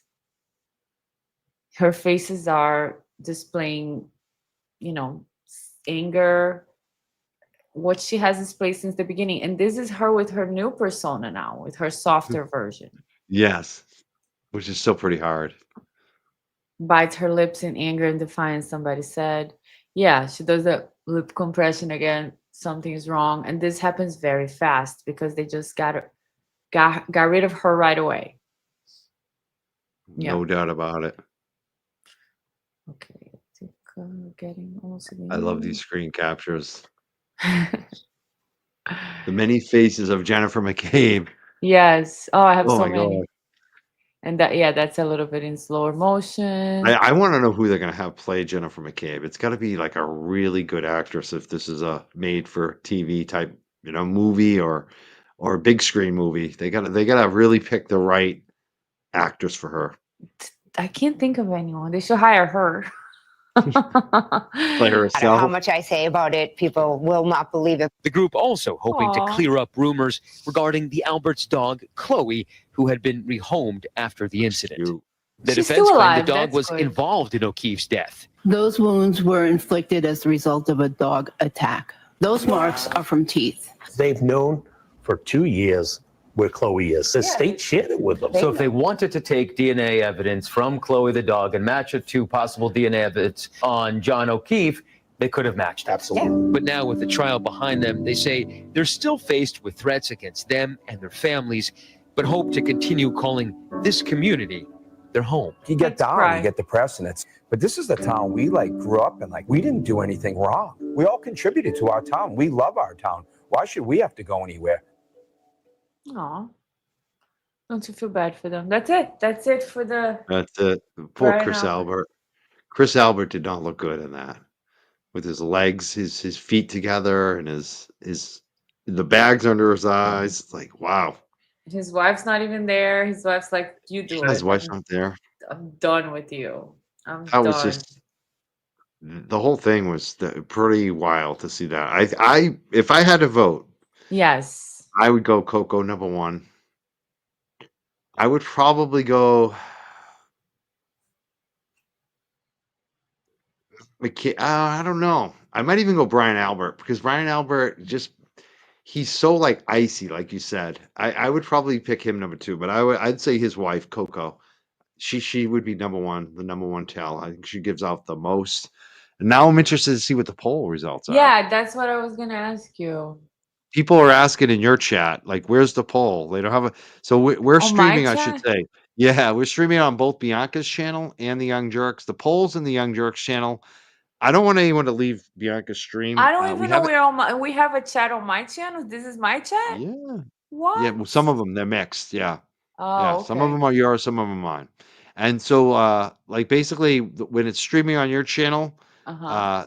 I want people to stay there. I don't want people coming over here to vote. Stay on Bianca's No, but channel. go to Mike's channel to vote. I want to know what you guys think. Make sure everyone from this stream too, on the Young Jerks. Make sure you hit Bianca's stream, give it a thumbs up.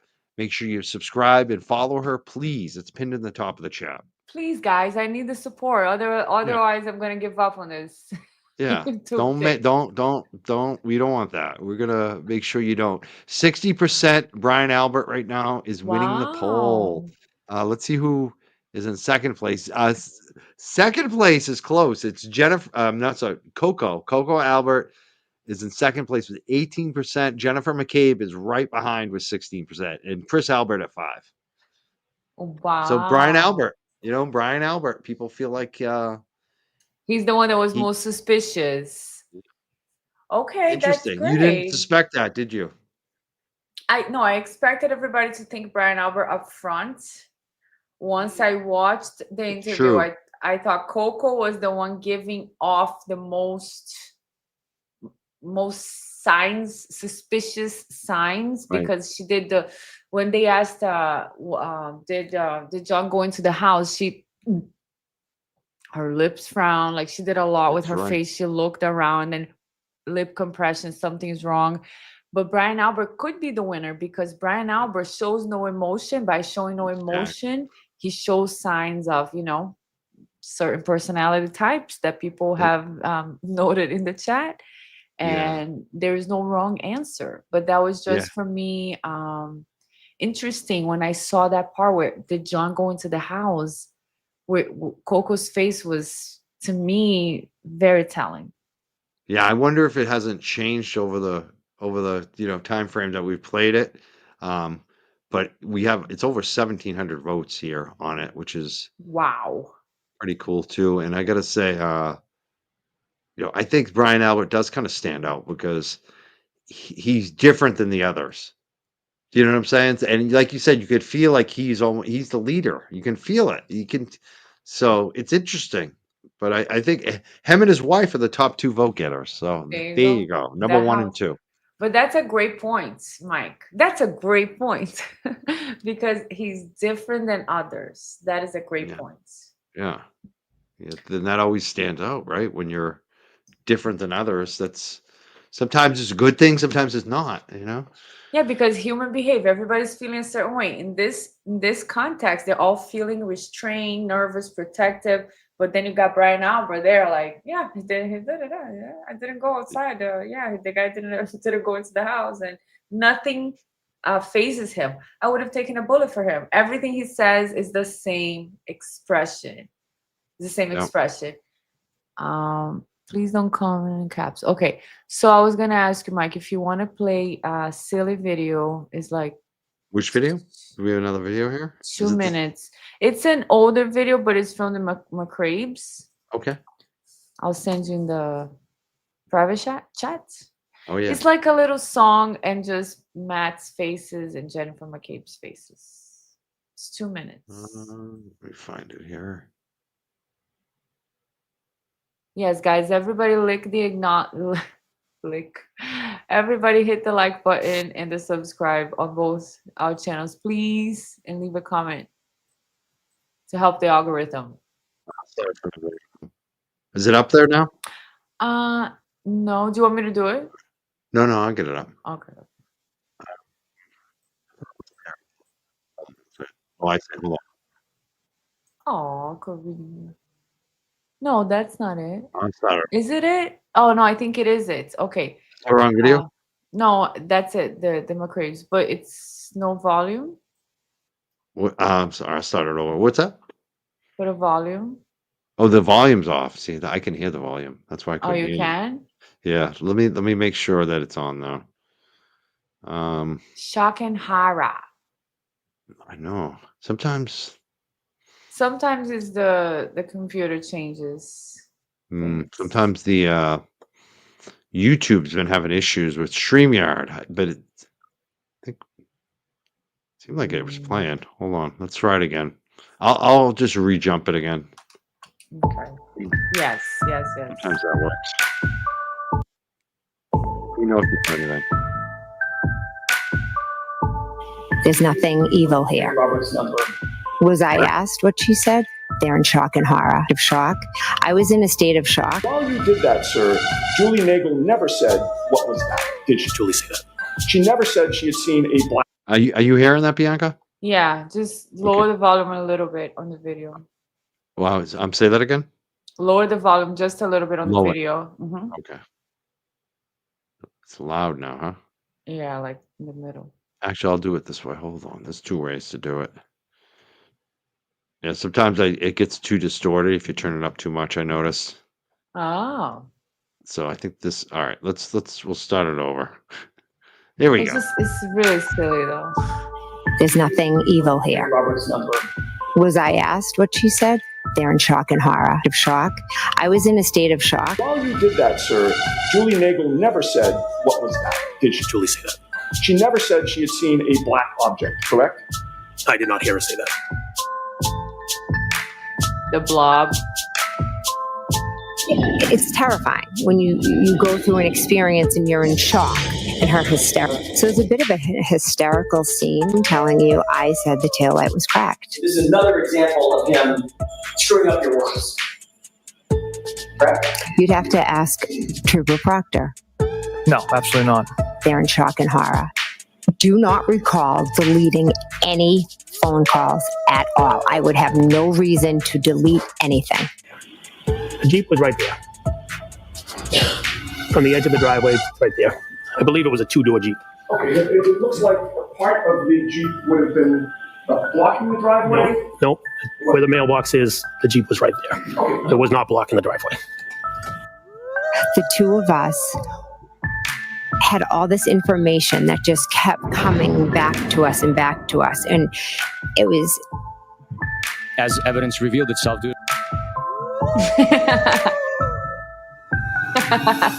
Tongue. He likes that tongue thing. It's weird. Oh my god.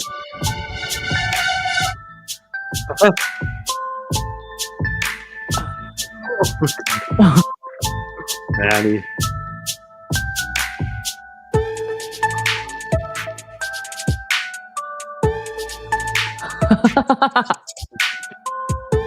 Oh.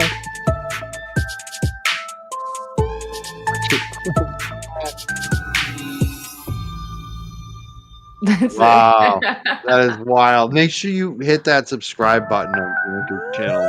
These are the videos. These are phenomenal. That was such a good video. Wow. I love Matt. Amazing. How much time did that take to create that? That one probably like 40 minutes or something. It's so it takes forever because you got to do all the little things, but just Matt McCabe's face just makes me so happy. Yeah, it was great. It's phenomenal. I know, right? Like I could. Oh man, he's got some. Maybe he should have been. Maybe he should have followed acting because he's got like an expression face, but I don't think he's got any skills. You know what I mean? He doesn't have any control over it. Jen and him, they have great facial expressions. Well, they could have been actresses and actors if they got some skills, maybe because they're so expressive. You know? Yeah, but they decided to be in this instead, and Google has long. Yeah. Wow, that was wild. I thank you so much for going through this. I got a little video I want to share too, which is quick. Yay. This is very quick. It's not all slick and edited. I ripped it from somebody else. But since we're going over the McAlberts, I feel like and like I'm after we kind of wrap it up, I'm going to talk a little bit about the jurors today because they've been getting a lot of crap. I'll go through the super chats. But this is one of the jurors. This is the jury foreman.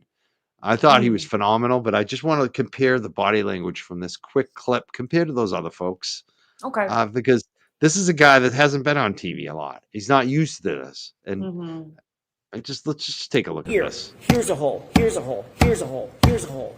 It was a aha moment, like, wow, they're reaching. And which was when they talked about the holes on the back of the hoodie and everything, and then they had to point back and bring us back in and tell us, no, those was holes that was made by the forensic person. And it was like, oh, so how we, again, more holes that we have to sift through and try to figure out more games that's being played. What do you see there, Bianca? Wow, I did not see that. I'd never seen this guy before because I was on vacation. I'm amazed. Very, very natural, right? You see his hand gestures flow with what he's saying, his eyebrows raised. I love the fact that he picked up on the holes, because I Right. thought the way the judge corrected was very bland. It wasn't like Exactly. strong enough. But he was like, "Oh, here we go again. They're playing games." Right. Smart guy and honest. He's the jury foreman. He was juror number 1.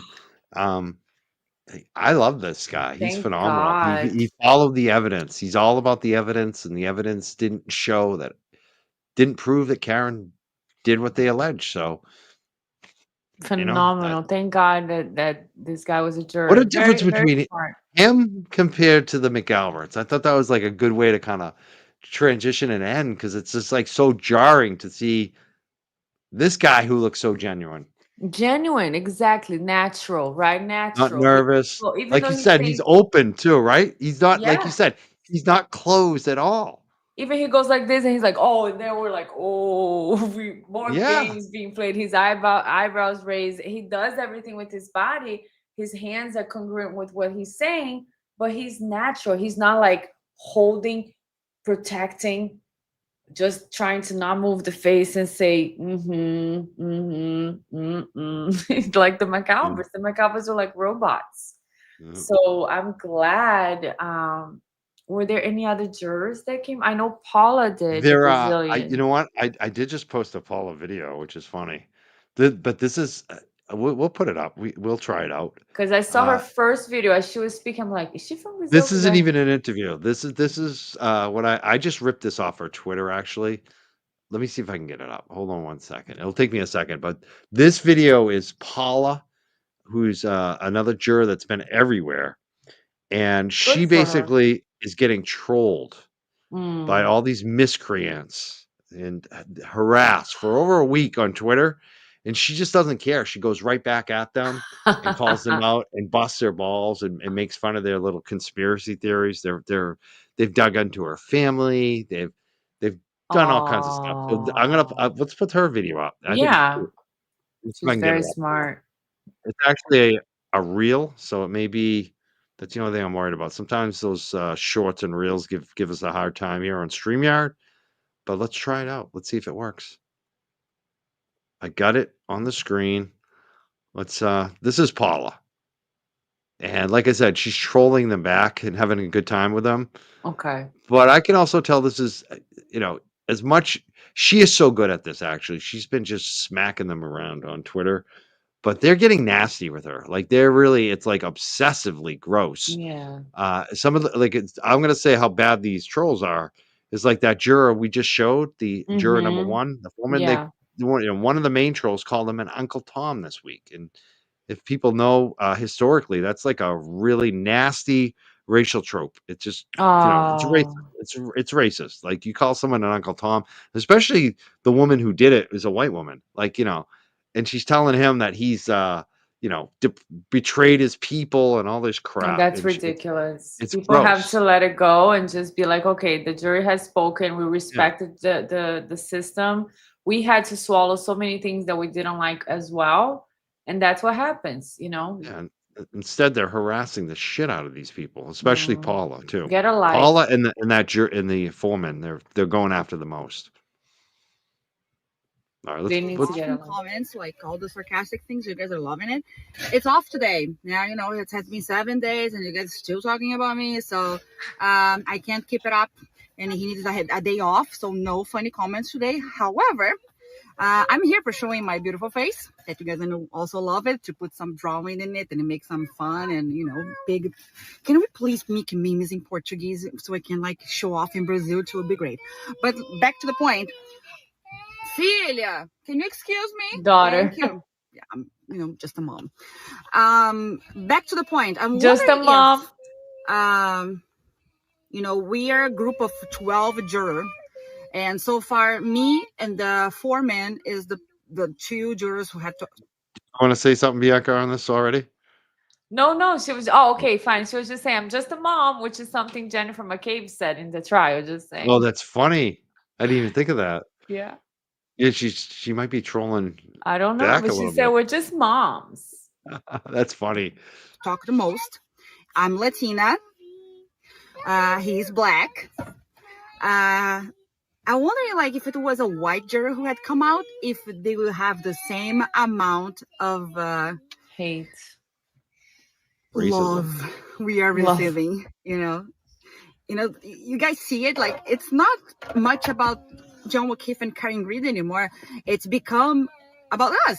They are attacking our race or ethnicity or level of intelligence based on our skin color. Fantastic. I just wonder if it was a white juror, if it would be the same. Have a good day, guys. Hi, guys. So the person who Look, that's it. That was it just sucks he has to do that, like she's that great, they're honestly. harassing her. Yeah, she's Yeah. phenomenal. No, She's people need to get a life and stop with that. And I know they won't stop it, but if you just stop giving them attention, maybe they'll stop it. They need to get a life. Get a life. yeah, Get a yeah, life. they do need to get a life. Like, I don't know, go to work, do something. I mean, we're She here is talking about great. Karen Reed, but this is kind of our job too. Like, but you guys don't go after the family. I read Brennan's. And I gotta say, I've like the 4-person in Paula, I got mad respect for. They have been phenomenal. They've handled it well. They've given great comments, and that's why they're getting attacked They're because they're credible. smart. Yeah. Yeah, I heard her first interview and I was like, wow, I'm so glad Mm. to hear that. Yeah, she's like, the evidence didn't show this. And I heard somebody else, I think it was maybe it wasn't like an interview was like a written interview saying, we don't know what happened. Like, we don't know, but it wasn't presented to us. We didn't have enough information. That is the smart thing to say. This jury was so smart and they did their job just like it's supposed to be done. The Commonwealth had the full responsibility to bring the case, to show to them beyond a reasonable doubt. They didn't do that, so they couldn't convict. They don't have to find the answers. And just very smart and respectable. It wasn't like the last time where the jury was like, oh, she was there, he was there, so then I thought she did it. That's not how it works. But then, yeah, and also in Brazil, just so you guys know, school, like college to get in, is way harder than here. For you to become a doctor or an attorney in Brazil, they have these competitions with thousands of people. You have to pass a test. If you don't get qualified in like the number, whatever, 100 or whatever, you don't go. You have to wait until next year. So this lady, Paula, is extremely smart. Definitely. She is a smart lady. I know that for a fact. And maybe because she has an accent, like I have an accent too. That's what's driving them crazy, is she's just trolling them back and she's having so much fun with it. And it's just Yeah, get It's her been here, fun to- Mike. Get her here, and then I'll come. I'll and try. I've been trying actually, but she's I don't want to bug her. She's a mom. and she's Twitter. done like 6 interviews already or something, like I just Once the big ones, like the bigger ones, stop bothering her. Like I Yeah. sent her something on Twitter. She doesn't have a message, but I sent something, and she's like, "Who are you, girl? Who are you?" I'm like, "I'm I know, is Brazilian. that funny? I'm Brazilian too." That's funny. Yeah, you're Brazilian. It's funny because they think that she was like one of the it's funny. They call it the conspiracy theory. One of the conspiracy theorists, because that's what they are. They went and realized that Paula was following some free Karen Reed accounts, including myself, on Twitter. And so they assume that she's been following us for years and she's been all about Karen Reed the whole time secretly. And the truth of it is that she followed us after the verdict came out. And then she started looking into it. Because she doesn't even know, she doesn't know me. Like, I've talked to her. She has no clue. I don't think she's ever watched my show actually. And she follows me, and people are like, "Oh, she's been following you for years." It's like, it's not true. Like her last message, she called me Mark. I think she thought I was Betero or something. It's so funny. How much does she? They're so full of shit. No, and she was saying in the first interview that she loves true crime, but she watches the Brazilian true crime. And I can tell you guys, because I don't watch Brazilian true crime, I only watch American, but I'm very Americanized. Yeah. Everybody that I say, like Brazilian people that I say, oh, I have a body language true crime channel, they're like, oh, you follow this case, that case in Brazil. They have famous cases in Brazil. And I'm like, no, but that's what she's talking about, because in Brazil it's very like popular as well. But they have all these cases in Brazil that the Brazilian people follow. So when she was saying that I follow the Brazilian ones, I believe her because she's an attorney there. And for her, this might have been a fantastic experience, like to watch how the process works and to be a part of it. People. To my door, which is weird. I'm checking my cameras. Somebody's at your door. I thought I heard something, and I looked over my dog here, and he's looking around. So I'm just checking my cameras to make sure nothing's going on over there. Yeah, no weirdo that you need to call the police. Yeah, look at the So yeah. Oh, it looks like a. Yeah, you know what it is. Let me go yell at him and tell him to go away. Okay, I'll talk to the people here. Electric person, like you know how those I've seen him around town, and that's what it looked like to me. Or maybe I need to sign off on something. Let me just go check and see what it is. All right. So guys, if you haven't checked my channel yet, it's Bianca MMM. I do all kinds of things. It's mind, motivation, meditation. So I have my meditation videos that I do myself. Like I write the script, I do the recording, and I do like meditations by topic. So if you ever need to like relax and just let it go, relax for anxiety, worry, fear, I have meditations by topic. The motivation part is to help, motivate, stay motivated and make changes. I lost a lot of weight last year. I recreated everything, and so I have motivational videos. Who was that? They were selling something. They were trying to sell us pest control. Wow, at this time. And I'm selling my channel. We had our guy over here today, so we're good. We get landscapers. It's funny. It's like, yeah, no deal. But someone said Turtle Boy is an environmental issue. That's what Paula thought. She thought Turtle Boy was like some kind of like save the whale thing. She had no idea. She's like, I don't know who this turtle was. There was a turtle there in the courtroom. I don't know.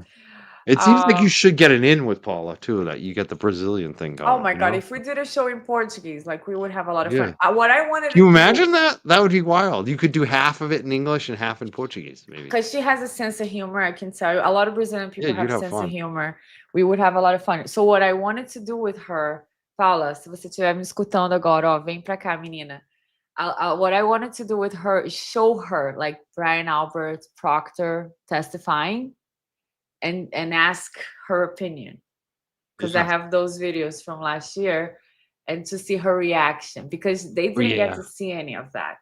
Definitely. Turtle Boy played some video for her. I'm trying to remember which one because I didn't watch it all. I just remember some clips were out there. But he definitely did play something like that, like one of the witnesses. Oh, for her to see the other person. But I don't think it was that. I think it might have been, I'm trying to think. It's funny how much content we absorb and you forget what you watch, Absolutely.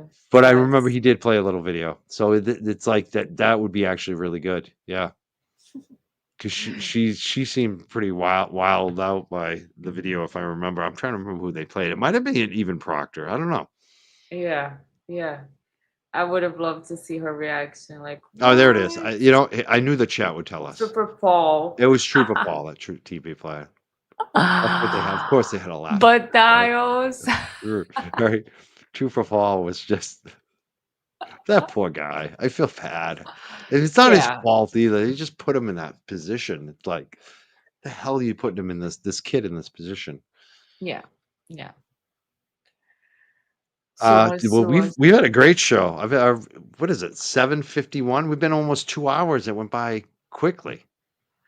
Very quickly, and I thought we wouldn't have a lot to talk about because I was on vacation. I was like, I didn't have a lot of time, but I'm so glad that we had a great time. I had a lot of fun here. It was very relaxing today. Very relaxing. We just relax. Because now it's so less stressful because Karen's life isn't, right. There's that whole thing. You just no more free Karen Reed. Karen Reed is free. Yeah, Karen Reed is free. It's so much. I mean, now we just got a free Turtle Boy. That's the thing for me. I'm trying to work on and try to get this DA out of there. We're gonna replace him next year, which I'm looking forward to. You have a bunch of social media. I follow you on Facebook as well. I see you have a moderator in your chat, Corinna, who's Karina's the best. she just posted the Bianca's Facebook group. So you have a Facebook group. What if people are searching for that? How can they find you on Facebook, on wherever you're at, social media? We know about your YouTube. We got that pinned in our Young Jerks chat. I hope everyone subscribes. Where else can people follow you, Bianca? Pretty much that. X, Facebook, and YouTube. YouTube is Bianca MMM. I will post my X profile here, name, and then the Facebook group because I have to check. I don't know what it is. I think it's Bianca MMM, but I'm gonna ask Karina and put it here. I'm in there. I'm part of the group now. I joined the group. Yay! Yeah. Thank you so much. And we also have a Appreciate it. Young Jerks group too. If I don't know, are you in there, Bianca? I think I'm in Young there. Jerks? Yeah. You're in there? Because I know some of your people. I think one of your like supporters post a lot of stuff in there. I've definitely seen Bianca stuff in our Young Jerks group. It's But Karina. Karina is the best. She she's works overtime, like behind the scenes, and she's just so helpful. yeah. Yeah. She posts What's all the this one? things. We'll chat with Mike, Brian LTL, and Jess Machado and Bianca about doing a dog behavior interview if people would like it. Nate. Dog behavior. I love dogs. Yeah, I'm big into dog behavior and animal behavior. I love dogs. I work with dogs actually. I know you do, and I love Yeah. that. I Yeah. love that. Not as much anymore. Today was like, it's so weird now when I have days where I have no dog walks. It's like this is the slowest time of year for our business, but Mhm. I've cut back big time. I've not replaced customers as Yeah. we have a Well, lot of you're very elderly busy customers. here Some of them, too. yeah. Not only do the dogs pass away, we've had customers pass away a lot recently, older ones. Oh, that We is have a so lot of elderly sad. customers, elderly dogs too. And then what Oh, happened? yeah. The dogs. The family keeps the dogs. Sometimes. What is it? The Oh, with the family. dogs? Yeah. Mhm. Sometimes we're in a couple doggy wills. Let's put it that way. We might actually adopt. There was one recently where I wanted to. I really did, but he just wasn't going to fit with not only Yeah. our dog, but other dogs that come in and sit here. The best thing about our little dog now, Charlie, he's so well trained. He gets along with every dog that comes in here. But you don't want to have a problem dog when you have other dogs coming to sit. So No. it just wasn't going to work. But he ended up in a great place with his daughter, and like basically the daughter of the mom. So it turned out good. She was reluctant at first, but it ended up. I'm happy for that dog. But yeah, that sometimes we worry about them. It's like you get all worried what Yeah. happens if the owner passes away. What's going to happen to the dog? And we have a couple. We have one elderly customer. She's very elderly, like 90 Mhm. plus, 90 late, like not even mid 90s, like late 90s. And she's still got the dog. And we just if something happens to her, we'll see what happens with our dog. You never know. Yeah. Yeah. Depends on the I family. need for my dog, I would like to get a female what is it, the dog that he likes? Not Bichon, the Cuban dog. Oh. It's like because he has a type. Whisper has a type. He likes the little fluffy females, and then Oh, he has nice. an attitude with Frenchies. He does not like Aw. Frenchies at all. He doesn't like their faces or anything about No them. French bulldog. No You gotta Frenchies. get a little white dog. I love the little white dogs. Actually, I've had a couple. Sometimes they can be very scary though. Those little white dogs. You got to be careful. Yeah, Yeah, attitude, they're funny. attitude. Yeah, they have certain ones too. But yeah, like a Shih Tzu maybe. I've had a Shih Tzu. I used to have Oh, a Shih Shih Tzu. Tzus are cute. Yeah, What's that other dog that I'm thinking of? How are you gonna know? Pomeranian maybe. No, not a Bichon. Chihuahua. No. They're from Cuba, I think. Whatever. I'll figure it out. That would be the Was that a perfect dog. Maltipoo? I have no idea. Maltipoo's would be great for Whisper Yeah. too. Yeah. York. Everybody's like Maltese. Yorkie, not a Yorkie. Havanese, maybe. Havanese. Is that it? I think so. Yeah. Yes. Havanese is the one that he likes. Whisper loves Havanese. I'm gonna look And up and see what a Havanese. I think I know. a client who is older too, and she's moving to another state.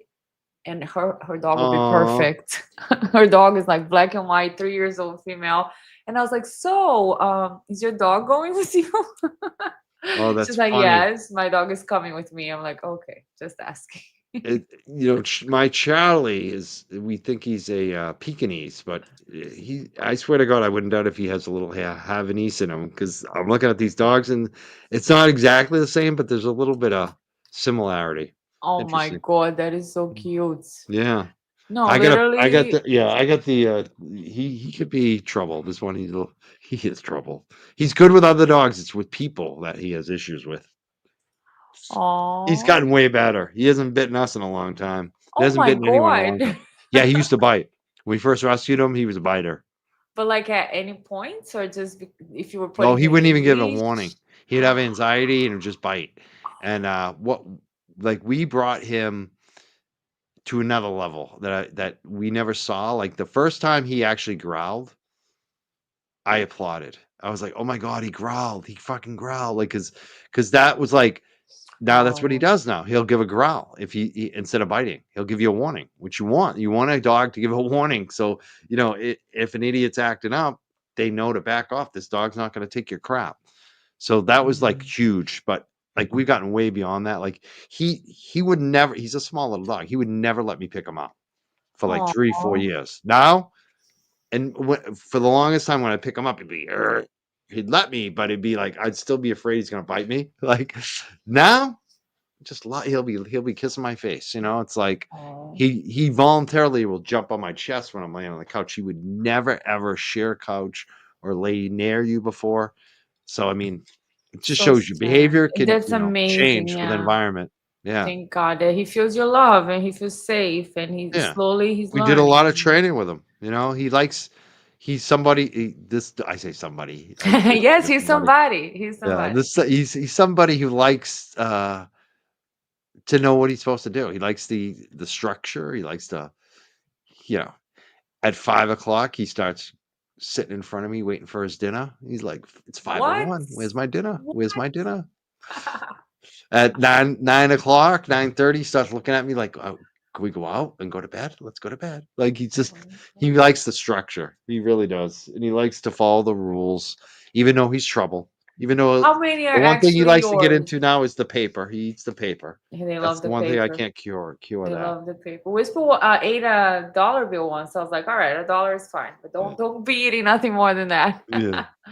We've devolved. We're talking about our dogs a lot. I love it. I love it. We could be here all night talking about our dogs. No one wants to hear about our dogs. The last thing I'll say about my dog. Yes, go ahead. And The then I want to heart. hear from everyone in the chat if they have a dog or a pet or a cat or a gerbil, whatever you have. I want to hear about it in the chat. Adorable. So I went to Disney, and that was the hardest thing, was to leave my dog with my friend. She did a great job, of course, but I missed him. Like, I was thinking about him. The last night I was there, I had a nightmare that I wasn't going to see him again. It's bad. Like, I have Oh, anxiety. believe me, I know. That's why I don't travel. It's like the worst thing Right. ever. Right. Seriously. I wanted I to go to the Karen That's why Reed. I say when Charlie passes away, I say no more dogs because I want to be able to Oh, travel anxiety free for a little while. And plus, for us, because we do dog sits and dog walks, it's like you we always still have get those. the dogs. We get the dogs around us. Just we won't have 24/7 responsibility forever like we do now, It is. It's a kid. It's a baby, Another child, yeah. Yeah, it is. And our kid also has a dog too, and sometimes we could take care of her as well. So yeah. Yeah. Mm. But I'm This back has been now. phenomenal. I'm so glad that you're here. You've been here for over 2 hours now. I'm going to let you go, but I want Thank to you, thank guys. you. Make sure everybody subscribes to Bianca. Please follow her, like, subscribe, follow, do all that good stuff for her. Make sure you hit up all her videos, share them, and hopefully we'll see you back on here, Bianca. I always enjoy having you on the show. Phenomenal tonight. This was great. It was just chill. We had a couple thousand people watching throughout the whole show, basically between our two channels and Facebook and all those other places, and it's been great. Loving it. Awesome. People like it. People have enjoyed this too. Thank you so much. I really appreciate the opportunity, and I'm so glad to see everything you do. You're such a hard worker and deserve all the success. So thank you for having me back. I really appreciate it, Mike. Had a lot of You fun. are too. I'm glad we found each other too, like through this YouTube thing. And you're a hard worker too. Like you put up that video, you just edited the crap out of it, and it was so good tonight. I just gotta say you're an amazing guest, and I'm glad that we keep having you on. Thank you so much, Bianca. And I hope everyone subscribes to you. And let's talk later, like maybe later tonight, tomorrow. I want to hit you up. You know what I want to talk to you about. You just say yes. You know what Yes. I was at. Yeah. All right. Great question. All right. Bye, See you later, guys. Bianca. See you We'll talk later. soon. Bye now. Bye bye. Bye. She was great. That was so good. I love having her on the show. She's really just a ray of sunshine, really smart, and really good with these videos. The last thing I think I'm going to talk about quickly is that interview last night, the DA's race. That was a very interesting interview. One of the great things about it is that she told the story. This is Juna Perkins, who is running for district attorney against Michael Morrissey, and she told a great story about how recently Michael Morrissey is basically saying that he still is going with the theory that Sandra Birchmore committed suicide, and how wild that is. And the video, someone clipped it last night, put it on Twitter. It kind of went viral on Twitter. We also clipped it and put it on our YouTube. You can watch that. She also stated that she would be open to reassigning state troopers like Yuri Buchanan, basically, giving him the boot. So Yuri's job is probably at risk right now if Juna Perkins is elected as district attorney. And I've seen a lot of commentary from people on YouTube and Facebook and Twitter. So I'm going to throw my 2 cents in because I think I'm much more informed than most of you, I have to say, because I've been covering Massachusetts politics in some form or following it for decades, and specifically, like, writing about it for over a decade with Dig Boston. And I've been involved in a lot of public policy questions, ballot questions and ballot initiatives and campaigns, whether it was writing about it, interviewing. I've interviewed probably like 50 to 100 electeds on the show, 4 U.S. Congress people, a U.S. Senator, a DA. You get it. I have a lot of political and electoral experience in Massachusetts. And I'm watching this campaign and I see people say, we need a stronger candidate. We need somebody who's going to win. And I got to say, if I'm handicapping this race right now, the Morrissey race, let's pretend that nobody else enters the race, right? And it's Michael Morrissey versus these 1, 2, 3 out of the candidates. So basically 4-person race, right? If I have to place the odds, 75% chance Juna Perkins, who was on my show last night, is the next DA of Norfolk County. I don't think Michael Morrissey has a chance of winning. I'd say his chance of winning is probably like 5%. Like he's got a poll number 4%, so I'll give him 5%. I'll give him 1 extra point. I'd say he's got a 5% chance of being reelected. I do actually believe he might actually run. I know a lot of people don't think he's going to run for reelection. I think he's just wild enough to run. I think he's got enough ego and enough to prove that he will actually consider running. But I think he's got no chance of being reelected. I think the race is really between Juna Perkins and this other former prosecutor that hasn't really done much campaigning yet. And I say that Juna Perkins is likely to be elected because my experience is watching campaigns. When someone starts a campaign 1 year out and they have experience against a highly unpopular incumbent like Michael Morrissey, and they're getting campaign donations and they're actually out there knocking on the door. They got a website. They're raising money. She's already raised over $60,000. That's the front runner. Juna Perkins right now is who I would actually bet on to be the next DA of Massachusetts. So think about that, people. And I also feel like people were hanging on some of her language and words and not being upset, kind of being a little bit too picky with some of the things that she said. And I think we're not going to get everything we want, especially before she's elected, before she knows every detail of every single situation. But I think she's reasonable. I think she'll be much better than Michael Morrissey. And people are like, oh, I think she's corrupt. I think she could be influenced. She knows too many. No, this woman's a former prosecutor and defense attorney. I do not feel like she's a political person at all. She's somebody that is not political. And I think that's what actually some of you are feeling, is that she's not a politician. She's coming on my show. The questions aren't pre-scripted. She has no idea what I'm asking. She has no rules. And she comes on in a very highly charged environment, answers every question. And her questions aren't perfectly scripted for the Free Karen Reed movement because she's not a politician. And she's just being honest and telling you the truth. And that's what I like about her. She's honest. And the other thing I like about her is she listens. And she's smart, she's experienced, she's her whole life has been about advocating for victims, both as a prosecutor and as a defense attorney. That's what she's dedicated her life to. So I think she's and she's got experience in running prosecutor office. So I think she's perfect, actually. I know that some people have doubts, especially some of the language she used when she said vigilante. I got it. I get it. I get why people get a little cautious, but really listen to what she said. Number one, she was the first one in the race to call for Michael Morrissey to resign.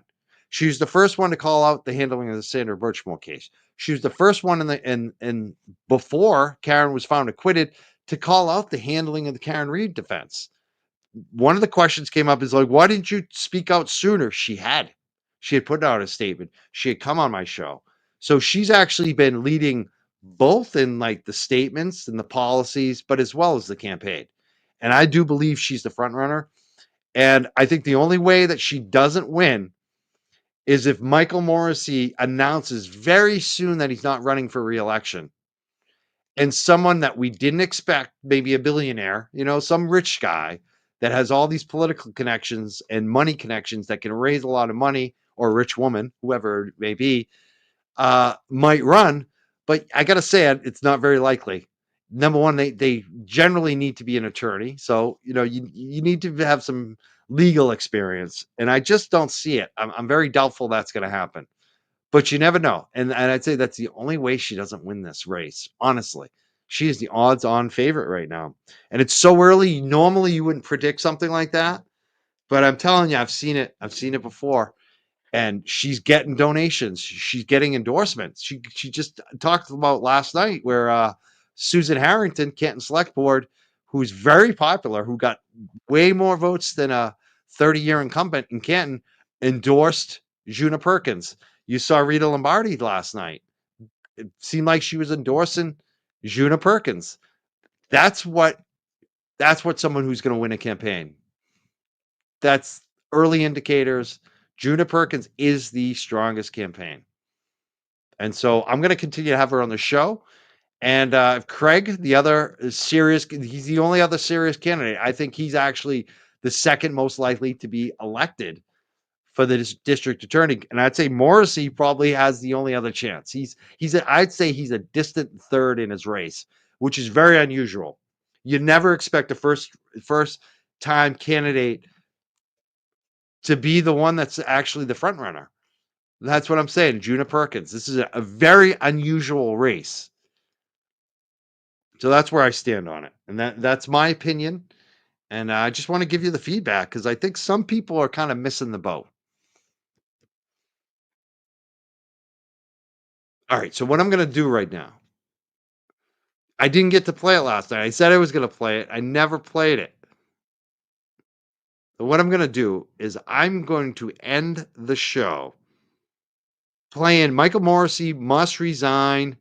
This is DA candidate Juna Perkins. And again, the first one in this campaign. I haven't seen anybody else in this race ask for Michael Morrissey's resignation. And for a former prosecutor and someone who's actually a defense attorney right now in Massachusetts to put out this statement is big. And it shows that she's not gonna, play it easy. She's going to do what's the right thing. And she waited. She did wait until the Karen Reed case was over. And then she came out with this immediately. And it was the smart thing to do for her campaign. And not only that, it was the correct thing to do for Norfolk County. And this is one of the reasons I am liking her campaign. I'm not endorsing anyone yet. I want to talk to all the candidates. I want to get them all on the show. If there's a Republican, Craig, I would love to get Craig on the show.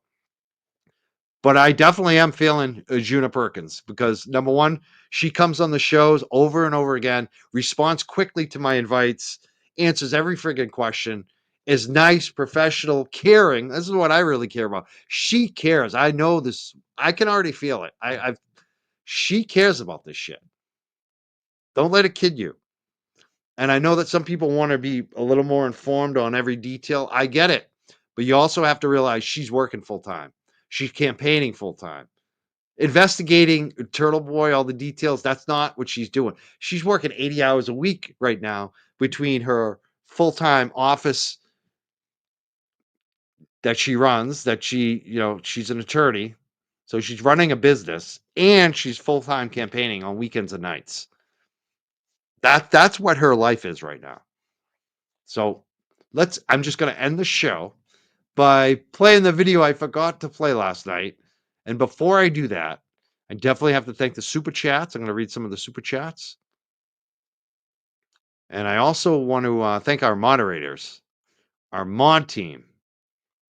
They're phenomenal over here. I want to thank MJ, Sarah, and Shock and Hara, Jeno, Stephanie, and Scott McGinnis. Thank you so much for always being here and supporting us. Big part of our success here. We over 50,000 subs. I don't even know what number it is. It's over 50, and it just keeps going up. We had our best month ever. And a big part of that is the community. Some people get a little upset. They hit me up and they're like, "Oh, your moderator did that." I got one of those last night. They got all mad at me, telling me like I should jump in. You know what? I leave it to my mods. They know how to run this community here, and I think they've done a good job. And I hear from a lot of people in the chat that they like our community and like our mods and appreciate how they handle things. So I leave it to them. And I really appreciate that they do that for me, so I don't have to focus on it. I feel like very confident in how they do it. So thank you to them. All right, let's read the super chats. Let me get to the super chats quickly. Oh, you know what? I got to do it. I had a great. I think that was last night. Was that last night? Let me check. I'm getting confused. I'm starting to forget things. I'll blame it on old age. I am getting old. But I'm wondering if it was last night or the night before. Oh, I did. I thanked all of them. Catherine, I thanked her. That was the most recent one. I did get that Venmo. That was actually 2 days ago. So I did do that. I'm good. I'm good on the Venmos and the cat. See, I am forgetting. I did do that last night. All right. So all I got is super chats, which makes it easy. Laura, I want to thank you. She says, shame on Matt Gutman. Terrible questions asked. It's funny. I gave him crap about his first special that he did. I like Matt Gutman in a way because I saw him during the LA stuff and the police were he handled it well. But yeah, I didn't like this. I agree, Laura. It was not what he did here with the McAlberts. It was not the best journalism. Taylor Cook sent $5 and said, This ish makes me irate. The only person that matters at a trial is the accused. If the victim comes into play, you're putting the cart before the horse.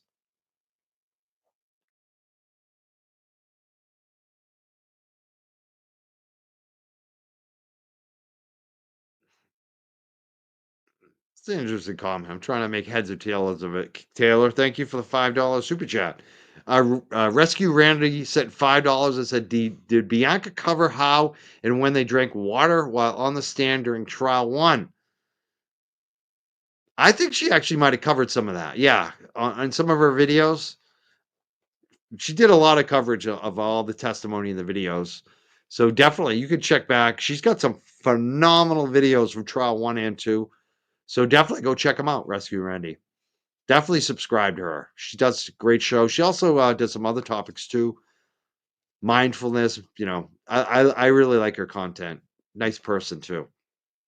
MMG Enrichment sent $9.99. Says, Paula, we love you. Support for Michigan. You are so smart, strong, and beautiful. XOXO. Thank you. Well, thank you, MMM. Let me say that again. MMG Enrichment. Thank you so much for the donation. And yes, we all love Paula. She is phenomenal on Twitter there. Desire for Civil Discourse at $10. It said, has anyone mentioned that B. Albert included the ME as people in on the conspiracy, the ME that didn't concur with the police and resisted their attempts to change the conclusion? I know, right? Like, come on. The ME that didn't concur with the police. So the ME that didn't find exactly how disingenuous, because the ME didn't find any cause. It didn't, make any ruling on how John died. So there you go. That ME was not supportive of the McAlberts, of their narrative or of the DA's narrative. That was another reason I believe Karen was found not guilty, right? So again, just a lot of examples of Brian Albert not really being honest, right? Not really being honest. Great point. A desire for civil discourse. Thank you for the donation tonight. And thank you, Chante's Inferno. I was going to say Dante's, but Chante's Inferno says, great work, Bianca. I concur on that one, Chante.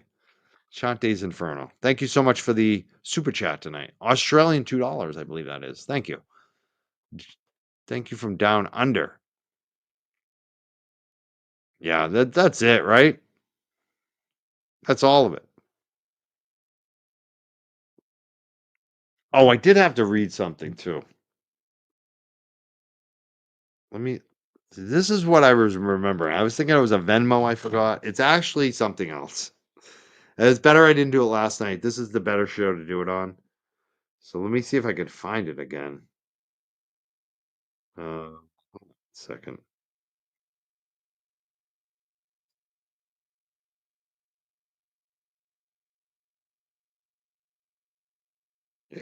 Okay.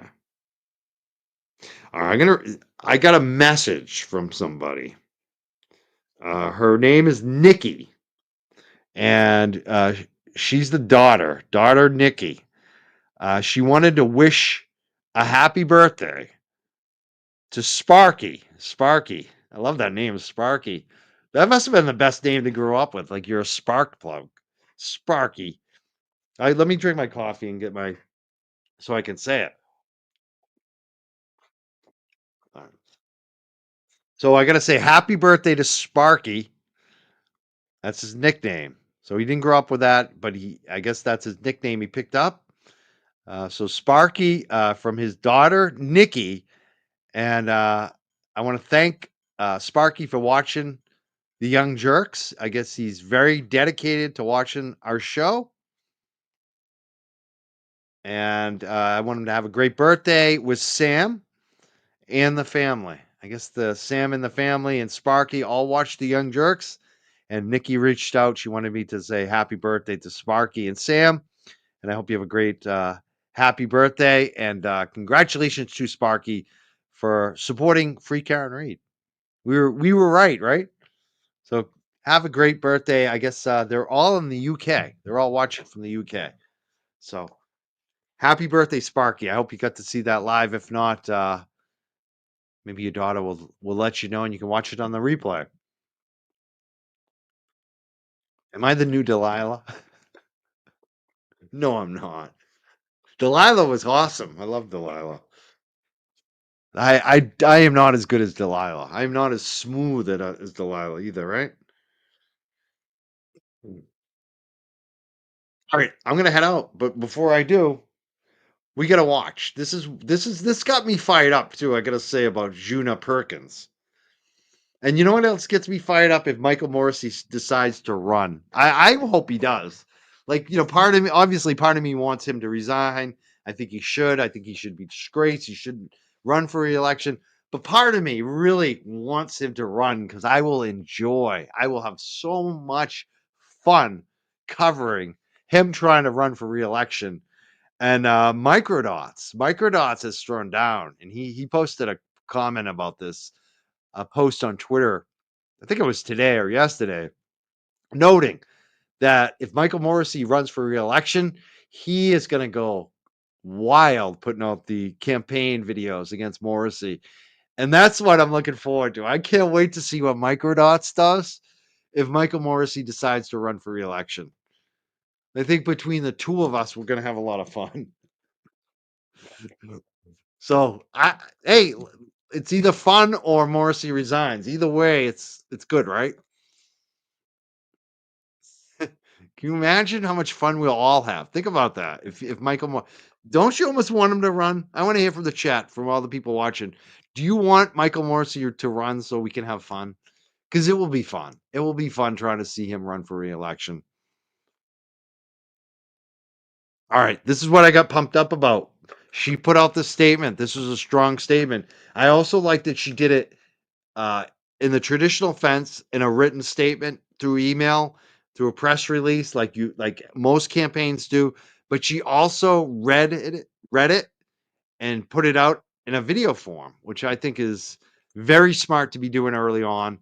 And I think that she already sees the power of doing this, because this thing pretty much went viral for her in terms of how, smaller Facebook page still is. It's going to grow.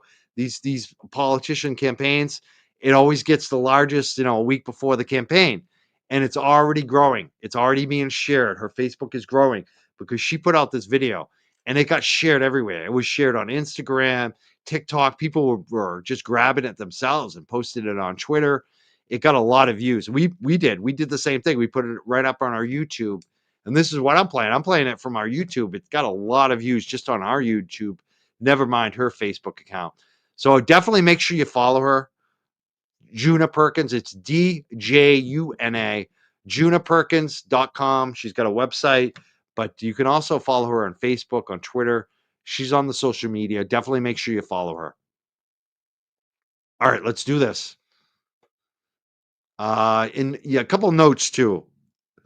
I'll definitely be posting some more content, hopefully from Grace Curley Show, maybe her podcast link on our social media later today, and maybe some video content from that later on this weekend on our YouTube, hopefully. Tomorrow, I'm going to be live at 4 p.m. with Potentially Criminal, Sean. He's an attorney. I'm looking forward to being on his show. He's been on my show as a guest once. This time I'm going on his show to be a guest. We're going to talk a lot about Turtle Boy and Karen Reed and the jury intimidation and all the trolls.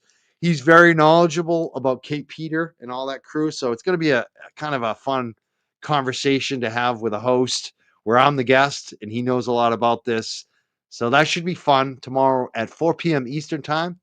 Check that out. Hoping to take off Sunday. Girlfriend's birthday. So I'm hoping to take all of Sunday off, even though I may have a small part with John Como. He's got something going on, Canton Chronicle at 7 p.m. People should check out. I'm going to try to pre-record something for my part of that, but you should definitely check that out on Sunday night at 7 p.m.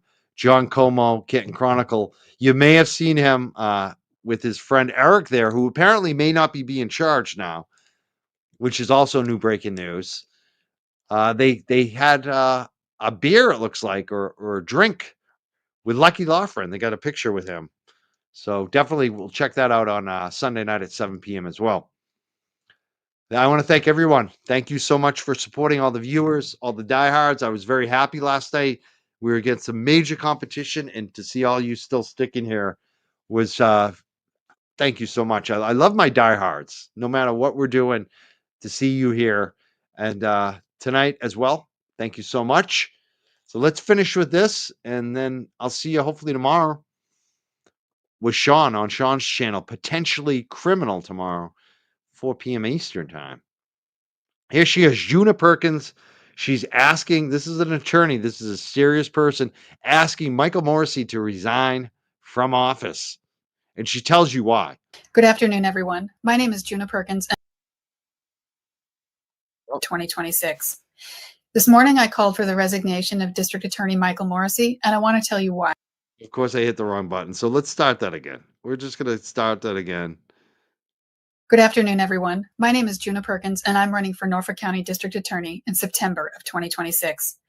This morning, I called for the resignation of District Attorney Michael Morrissey, and I want to tell you why.